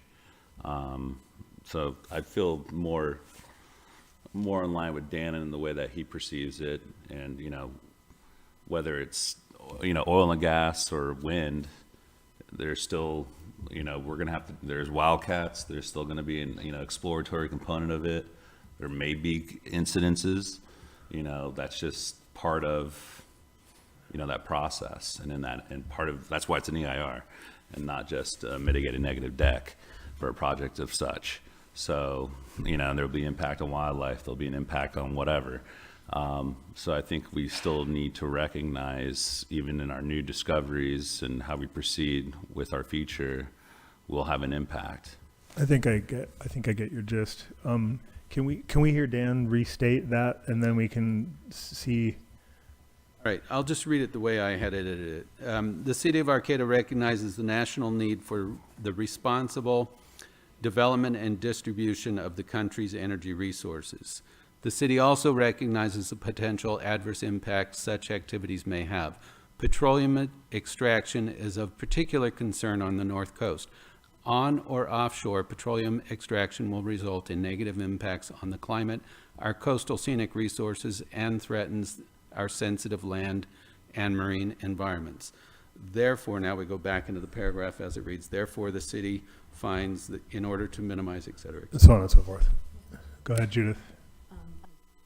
I really like that, and can I suggest that we change the title of LU-4H to energy production and development, right, something like that. Just change the title to be more inclusive.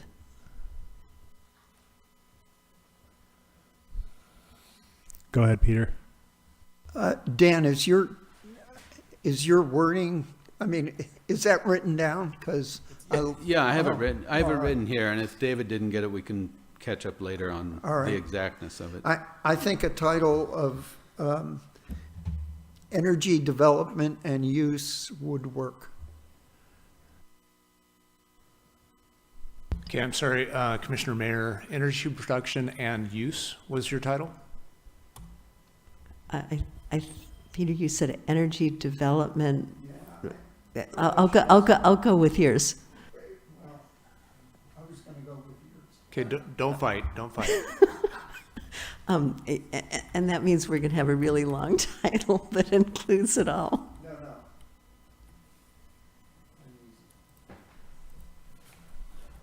I think that appropriately handles the upstream, midstream, and downstream component of energy production.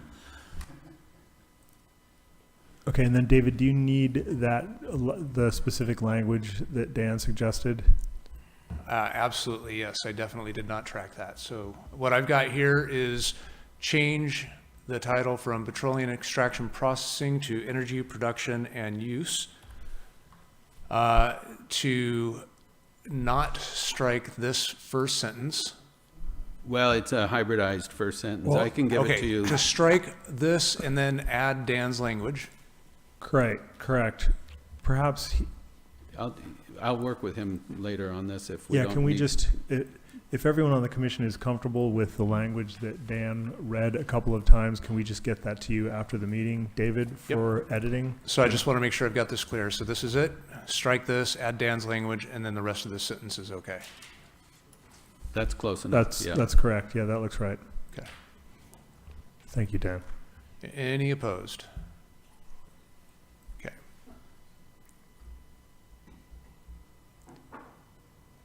Okay. We have 9 items for commissioner pitches. It is 7:30.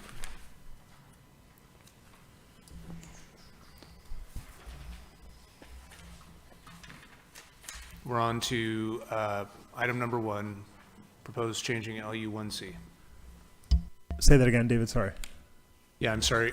We're on to item number 1 under the commissioner pitches, the elevator pitches. Item number 1 is changed to LU1C.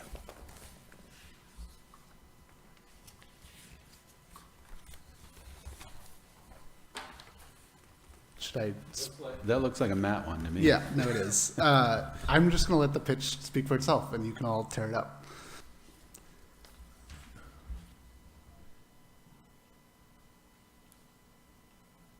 LU1K?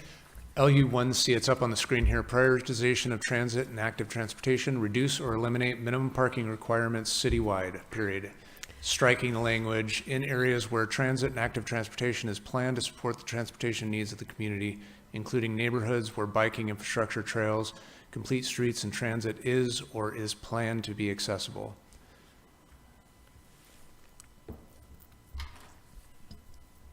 So I have a question. Do you mean eliminate minimum? That sounds like we're asking for more parking. So a parking minimum requires a builder to build parking when they build a building. we, the city, say you must build parking to build this building here.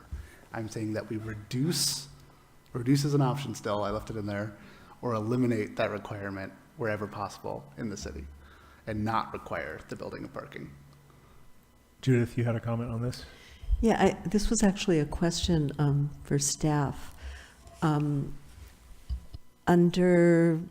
the ADA and state requirements, are there parking requirements for handicapped accessible buildings and uses already included that would remain if we were to adopt a very citywide statement like this? I'm going to have to get back to you on that. I believe the answer is that handicap parking is based on a percentage of the parking stalls installed. And so if there's no parking required, I believe you're not required to, but I don't know that for a fact, so I want to bring that back to you. What I would offer is that if you do change this, it doesn't commit you to not requiring parking.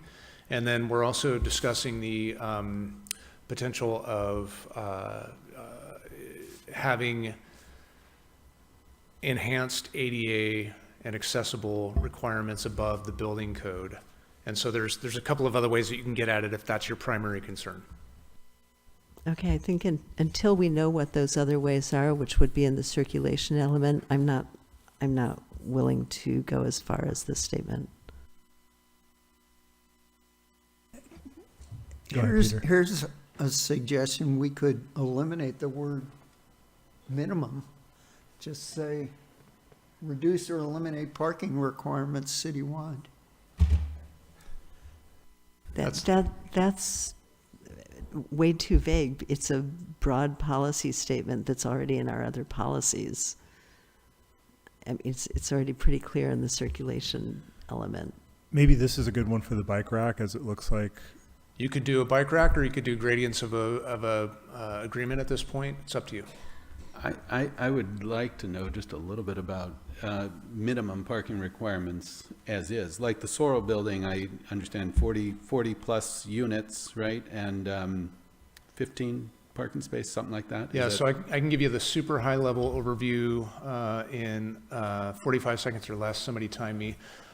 Within most residential districts, you have to have at least one parking space per unit. There are some exceptions. Within most commercial or industrial, it's one parking space per 300 or 500 square feet of build-out area. Joe's going to correct me if I'm wrong.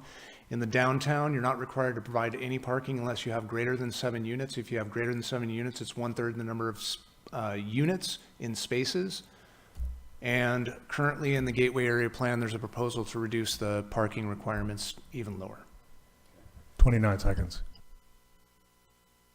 I really appreciate the point you made, Judith, about ADA spaces. And I know that there are jurisdictions that have eliminated parking minimums. And so I'm going to do some research and maybe send it around to everyone about what those jurisdictions did to ensure that ADA parking spaces were still required, because I think that's super important. Let's put this in the bike rack then. It feels like we don't have enough information to really get through this right now. Yeah, the way to resolve these would be to either push it to a vote with gradients of approval or gradients of agreement, or a negative vote, or move it to the bike rack. I'm hearing we're moving to the bike rack.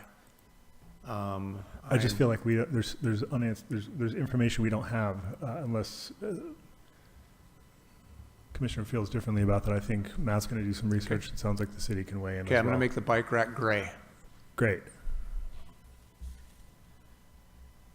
Next, LU2B, diversity and choice of residential environments, and LU2C, planned development residential.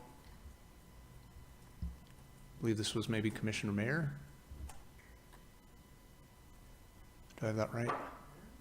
These two sections represent another opportunity to incorporate wording to indicate that the city encourages housing for all.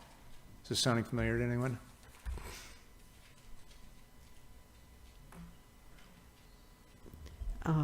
Oh, this one actually didn't have a specific, I would suggest we go on. This doesn't have a specific recommendation. Then let's move on. What's the next item? LU6C? Protection of agricultural lands and uses within the city. Okay, whose item was this? That was mine. Okay, go ahead, Peter, give us the pitch. That was mine. I just noted that it it's, well, to quote, private and public non-vehicular recreational activities such as hiking, riding, fishing, hunting, and other recreational activities, etc. And I suggested putting in the word non-motorized in front of riding, because there's a lot of riding that is becoming motorized these days. And I don't think that has a place. Is anyone opposed to that language change? Go ahead, Judith. The only thing I would offer is that this is, includes both private and public areas. And so I would caution you against going too far with non-motorized. That might conflict with other policy areas that we have in the city. So I might suggest that staff come back with a recommendation on this. I didn't have time to in the time we had available. I get the sentiment. I just think that there are some areas where we've allowed for non-motorized riding intentionally with purpose to get more people out on the trails that wouldn't otherwise be enjoying them, except for the sake that they have a pedal assist bike. So keep that in the bike rack and bring it back. Okay. LU1D. That was mine. Okay, Judith. As I keep saying, a policy to streamline review or provide ministerial review and approval in the infill opportunity zones is something that I would only recommend as a clear policy statement once we know what ministerial and what streamlined actually mean. And I've been urging us to have that discussion for quite a few months. We haven't gotten to it yet. And until we do, I think it would be unwise to include this as a policy and put it into our plan at this level. And I would urge us to have that discussion before we have any more proposals like this, because until we do, we don't know what we're calling for in such a policy. Okay.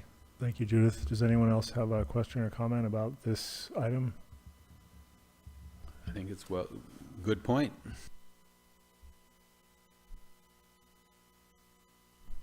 So we're making it gray to be talked about in the future, or what are we doing with it, I guess? We're on the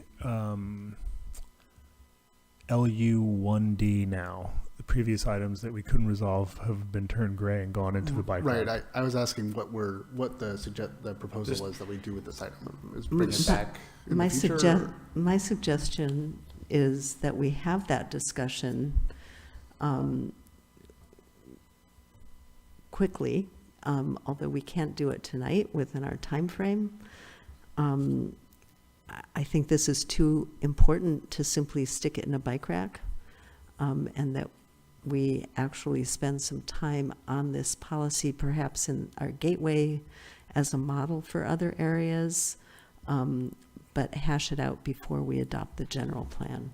If I might, the specific recommendation and the reason why it's in this section is because it was to change the language to say consider adopting instead of adopt streamlined review.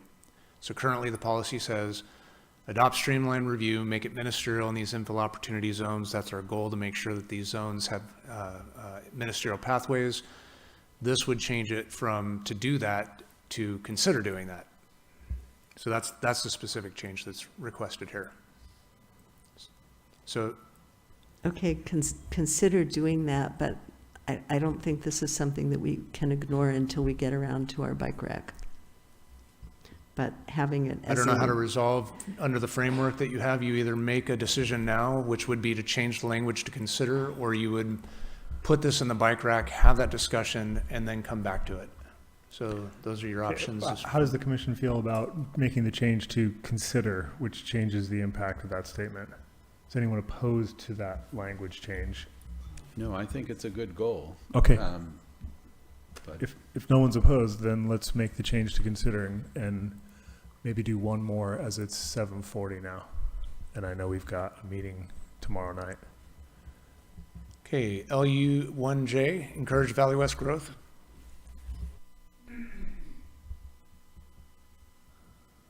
Who's got the pitch for this item? I think that was mine.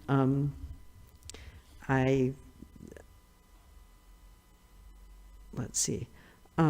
We've already identified that as an infill opportunity area, and I don't know what the point is of separating that out and going through that as a separate item. I think we've already indicated that that's something that would go in for all of those infill opportunity areas.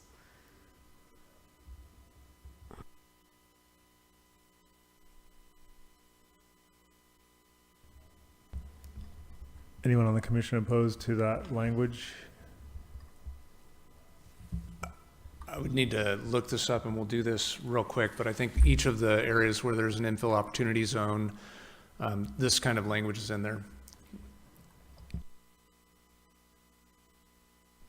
Well, I guess what would work is if we list the identified infill opportunity areas, then have a policy for all of them and not have separate policies for individual zones.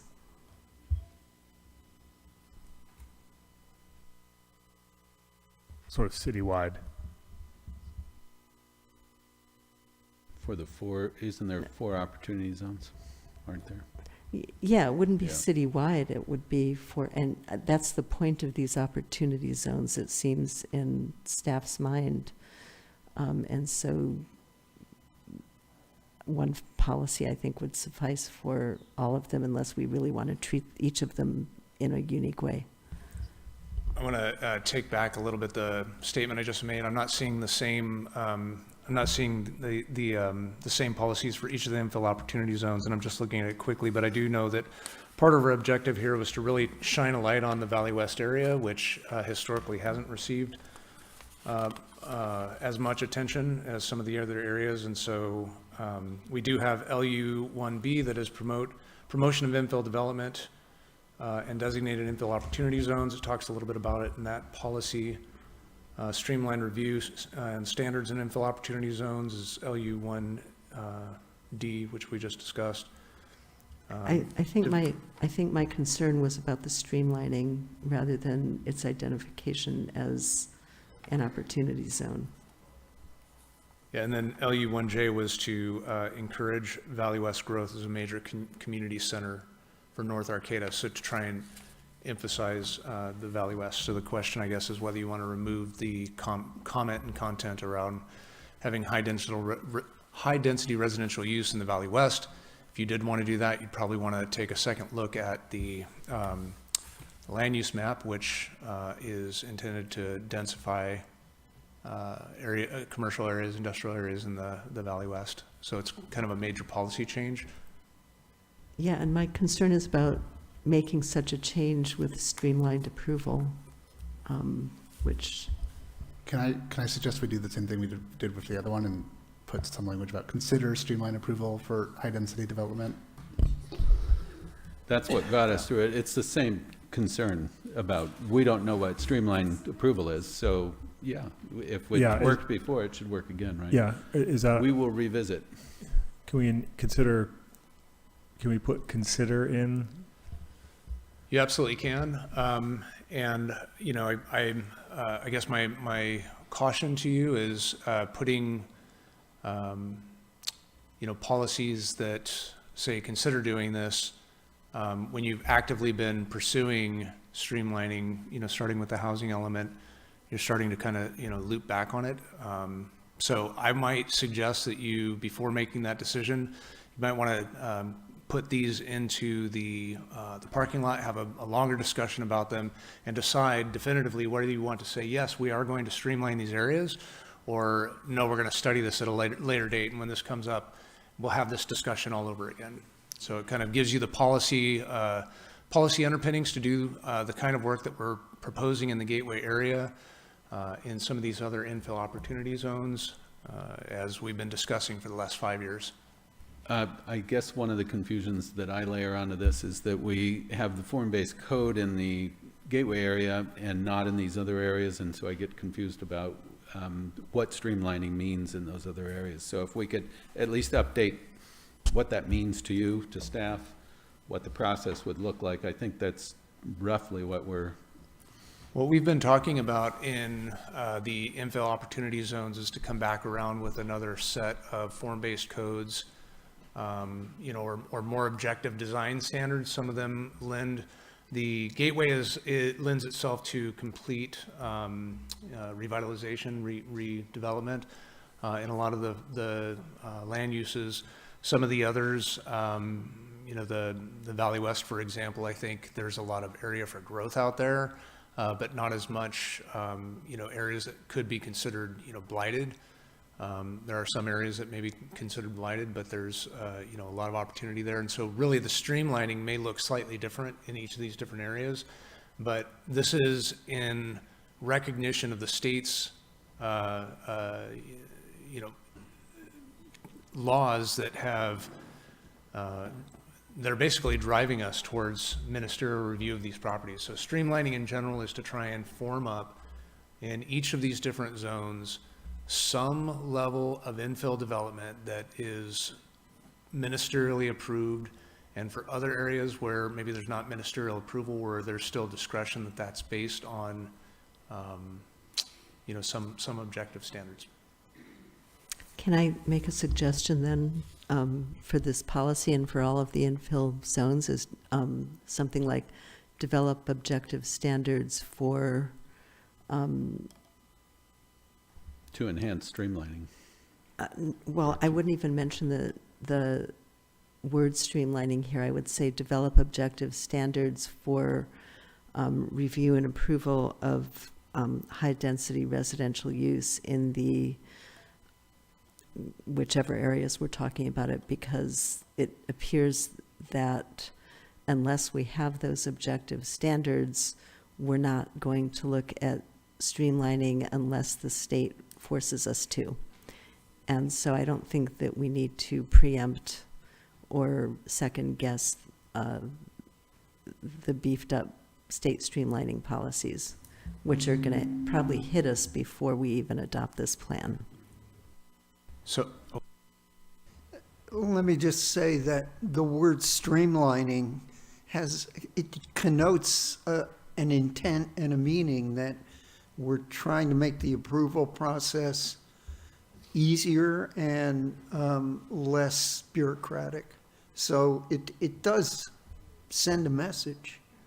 Right, but it sends the wrong message, because what we need to look at is a local policy which will allow us to set objective standards. Chances are the state is going to force us to streamline anyway. So I just want to make an observation that none of us are sticking to our 45-second objective. These might be parking lot issues because they seem a little bit more complex. It sounds like it. It sounds like it to me. I think we're going to get through this one pretty easily, though. Just the little bit that you just gave me helped a lot, just in the last few minutes of discussion here. So what I'd offer is that I'll take this information. I like the addition that Commissioner Mayer provided of developing objective standards. We'll try and work that into and really redefine what streamlining means in the context of these. If you'd like, I'd pull LU1D from bullet number 4 back into this and bring those back in a parking lot. We'll make sure we get back to these because they are critical and central to some of the decisions you're making. Does that sound like a fair? Yeah. Okay. Agreeable. Okay. I'd like to cut things off.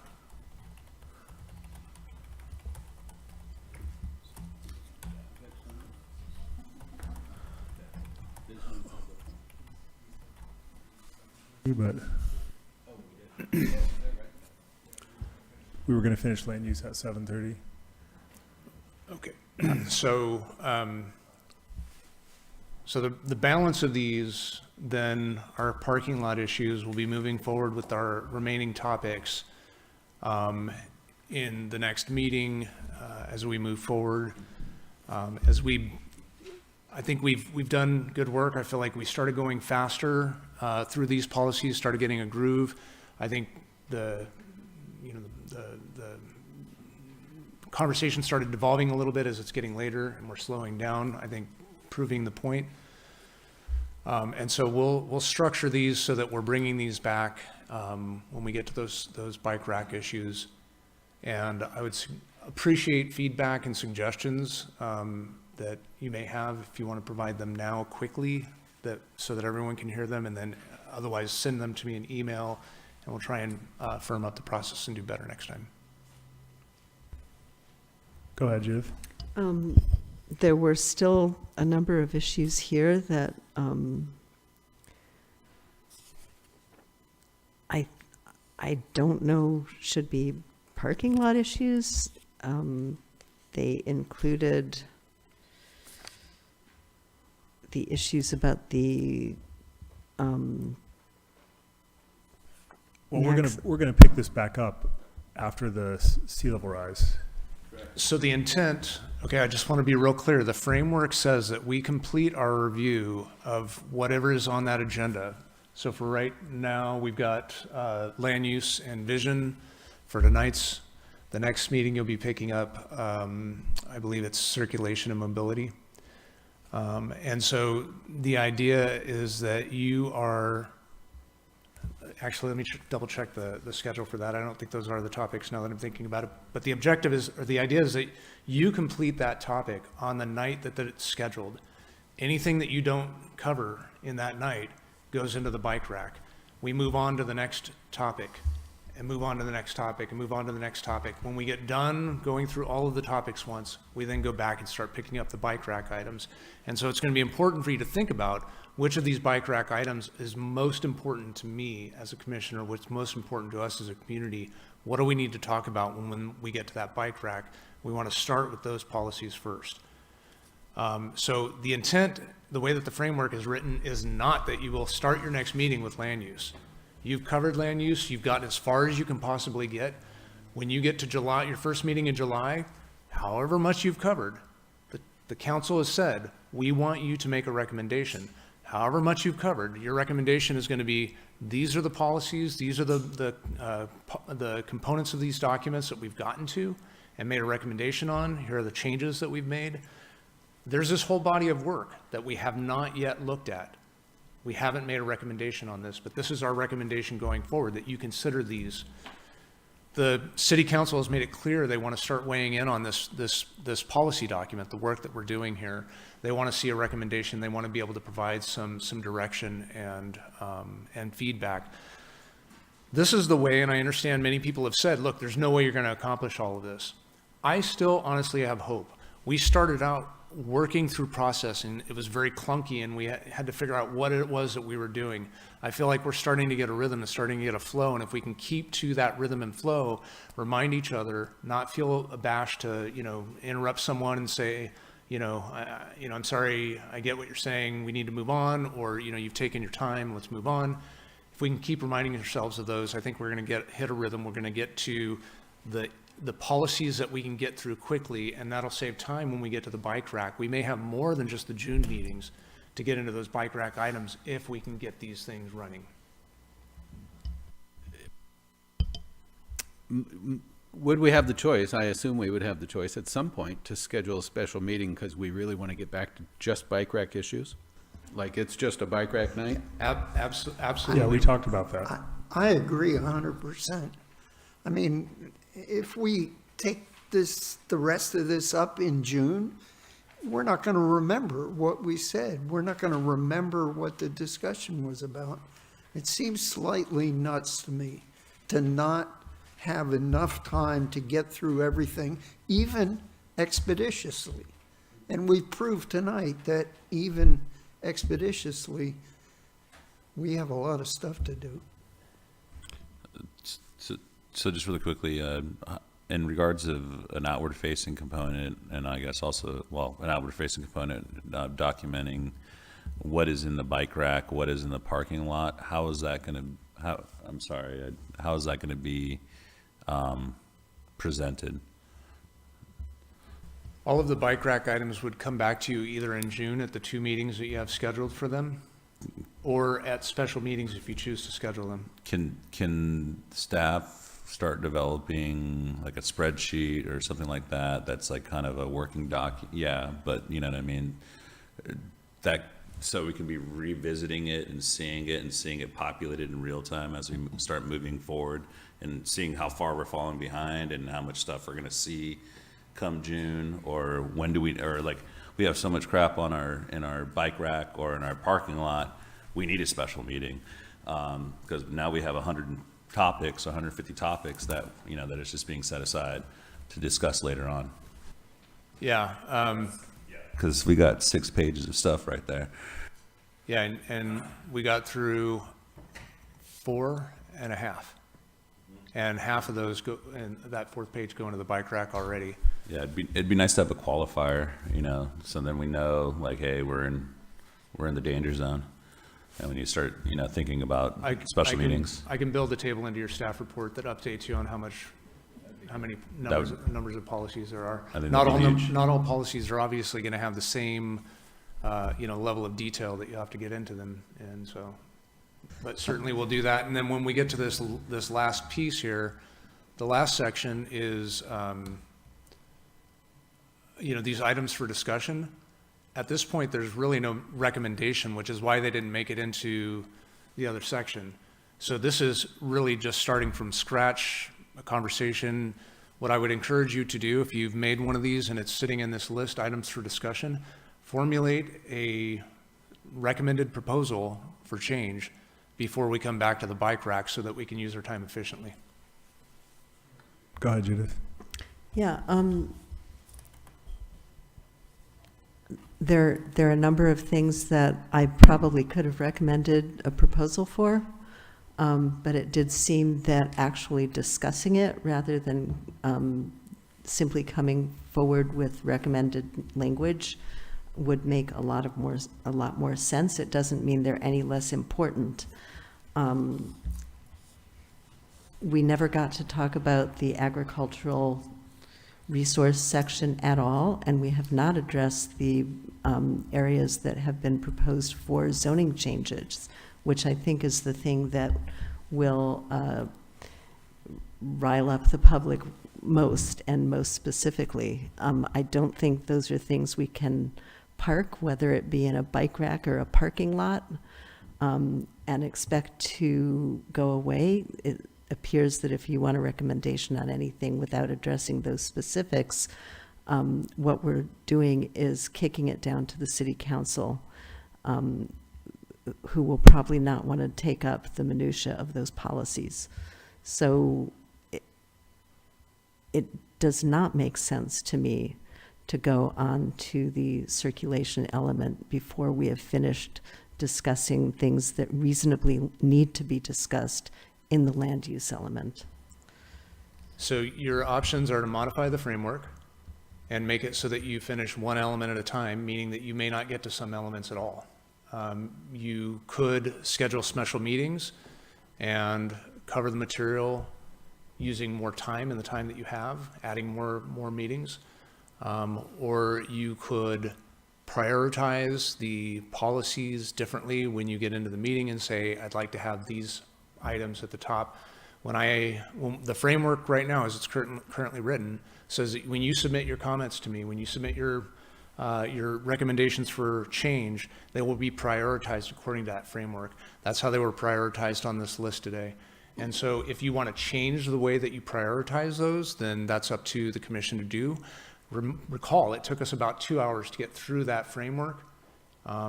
If you want to go and revisit it, again, you probably want to schedule a special meeting and not take up valuable time in your special meetings to go over those. Go ahead, Peter. I think the framework is great, but to add to something that Christian said, we are in the danger zone. We have too much work between now and July. We just do. And we need to have more meetings. I mean, we need to talk about these things, as Judith was saying. You know, we have a lot to do. And Yeah. I recommended in my letter when I was gone that we have weekly meetings. Don't shoot me, but, I think we really need to. I hear you, Peter. Yeah. Go ahead, Judith. I hear you, Peter. Also, as volunteers, we signed up for bi-monthly meetings. And what I would suggest is that we ask the city council to reconsider that extremely unrealistic deadline for us to do a responsible job reviewing and recommending updates to the general plan. I think the council said what they said because, first of all, they're impatient, and second of all, the citizens are impatient. We've been at a lot of this stuff for a long time, and yes, it's kind of a crisis. I mean, I jumped into the deep end of the pool here. It's kind of a crisis time, but I'm willing to put the time in if I need to. I just think we need to.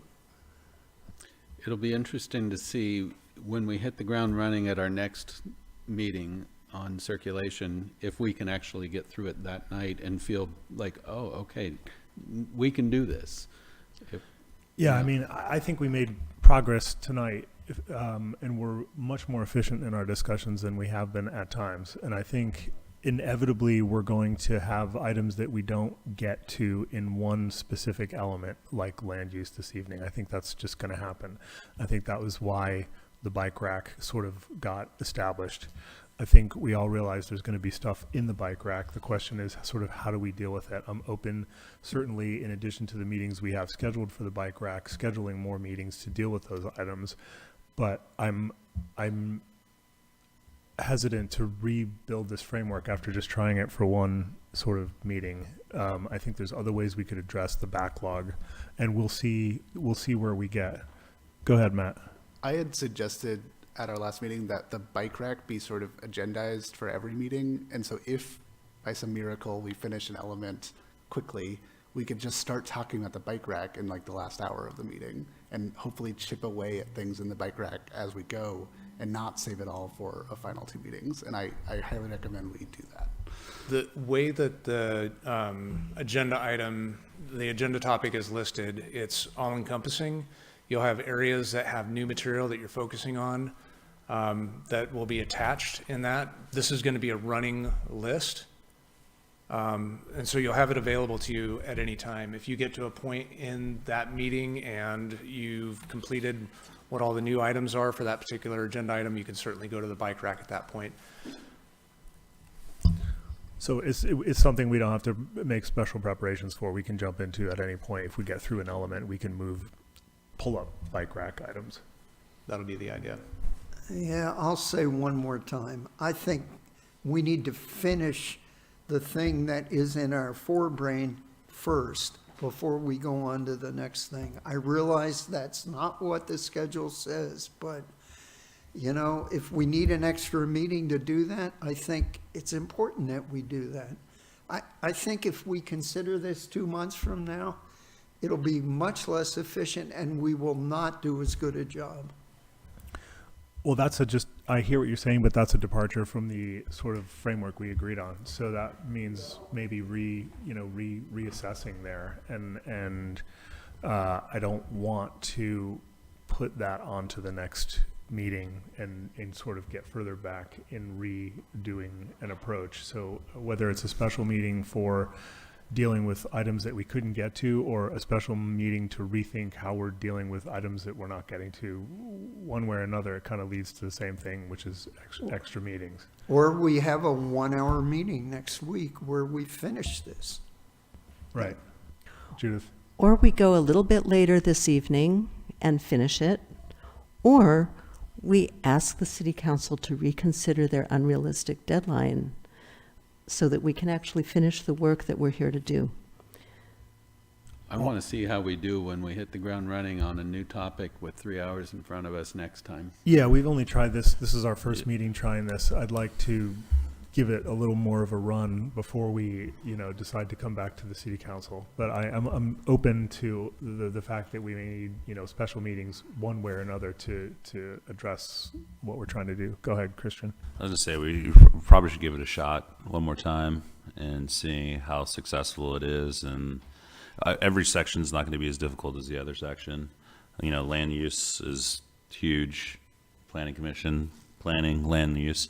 So I feel some other sections may be a little bit more easy to get through, where in which then if it is, we can return to the bike rack or the parking lot when we have that free time.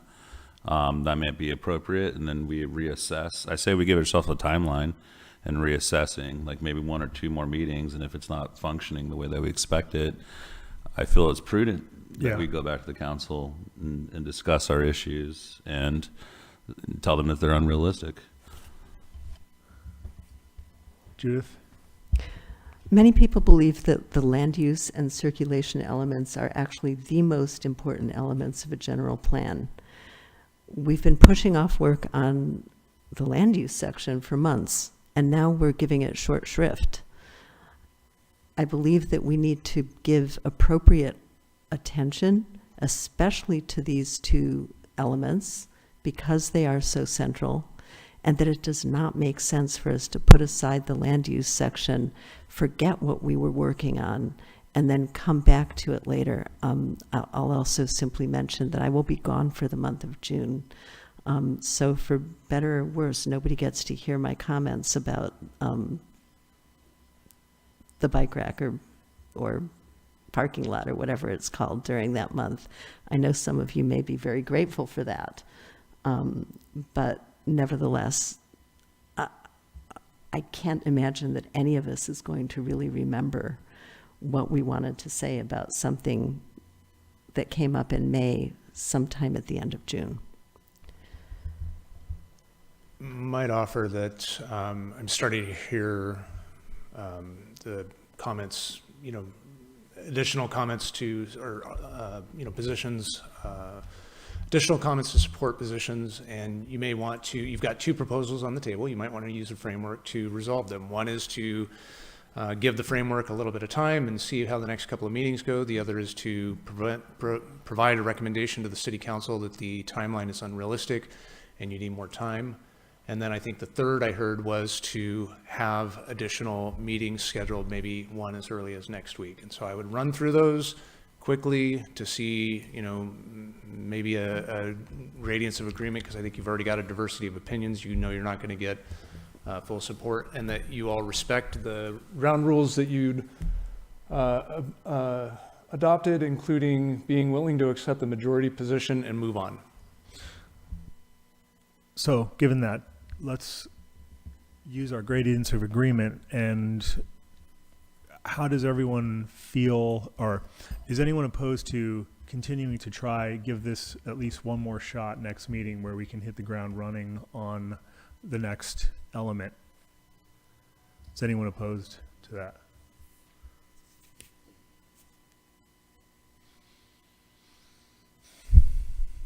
So given that, we will give this one more try.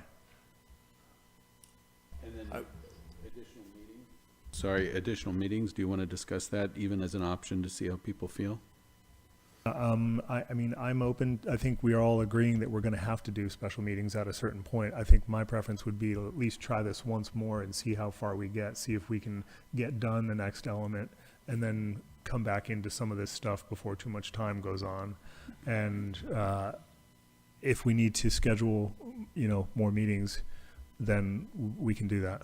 Okay, so I'm sorry, just to help facilitate your conversation, I'd also point out that the April 22nd meeting that you already have scheduled, the 4-hour meeting on Saturday, April 22nd, which was intended to be a workshop on the form-based code based on the old scope that we had, will, I believe, be able to be completed in much less than 4 hours worth of time. And that's an opportunity for you to, pick up and run with the next items. I believe right now we have,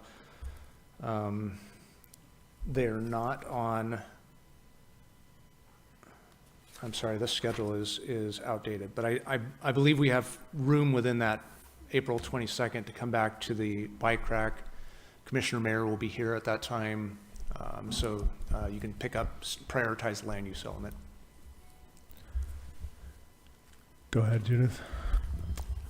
In a conversation with David over the last week, I suggested that if we do have time during that April 22nd meeting, that we go through some of those proposals for ministerial or streamlined approval, in part because it was actually Ben who actually suggested those three options that we could explore at that time with a facilitator and without the extreme time pressure of an evening meeting.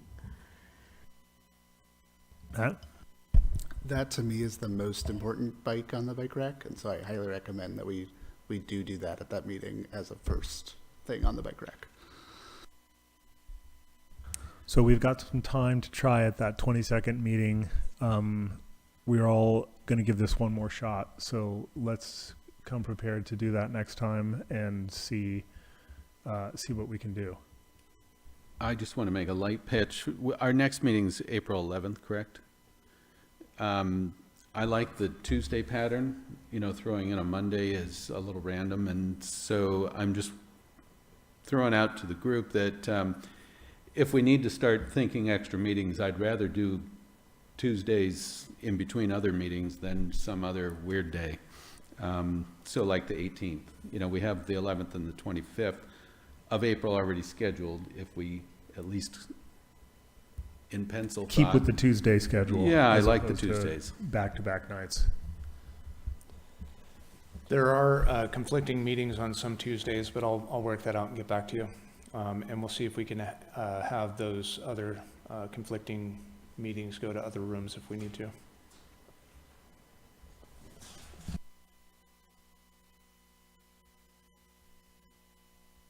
Okay, then I appreciate the work we've done this evening.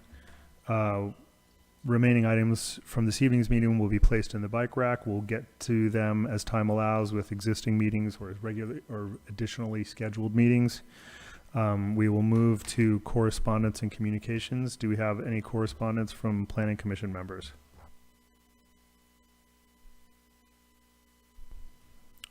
Do we have any correspondence from staff? Not at this time, thank you. There being no further business, this meeting is adjourned.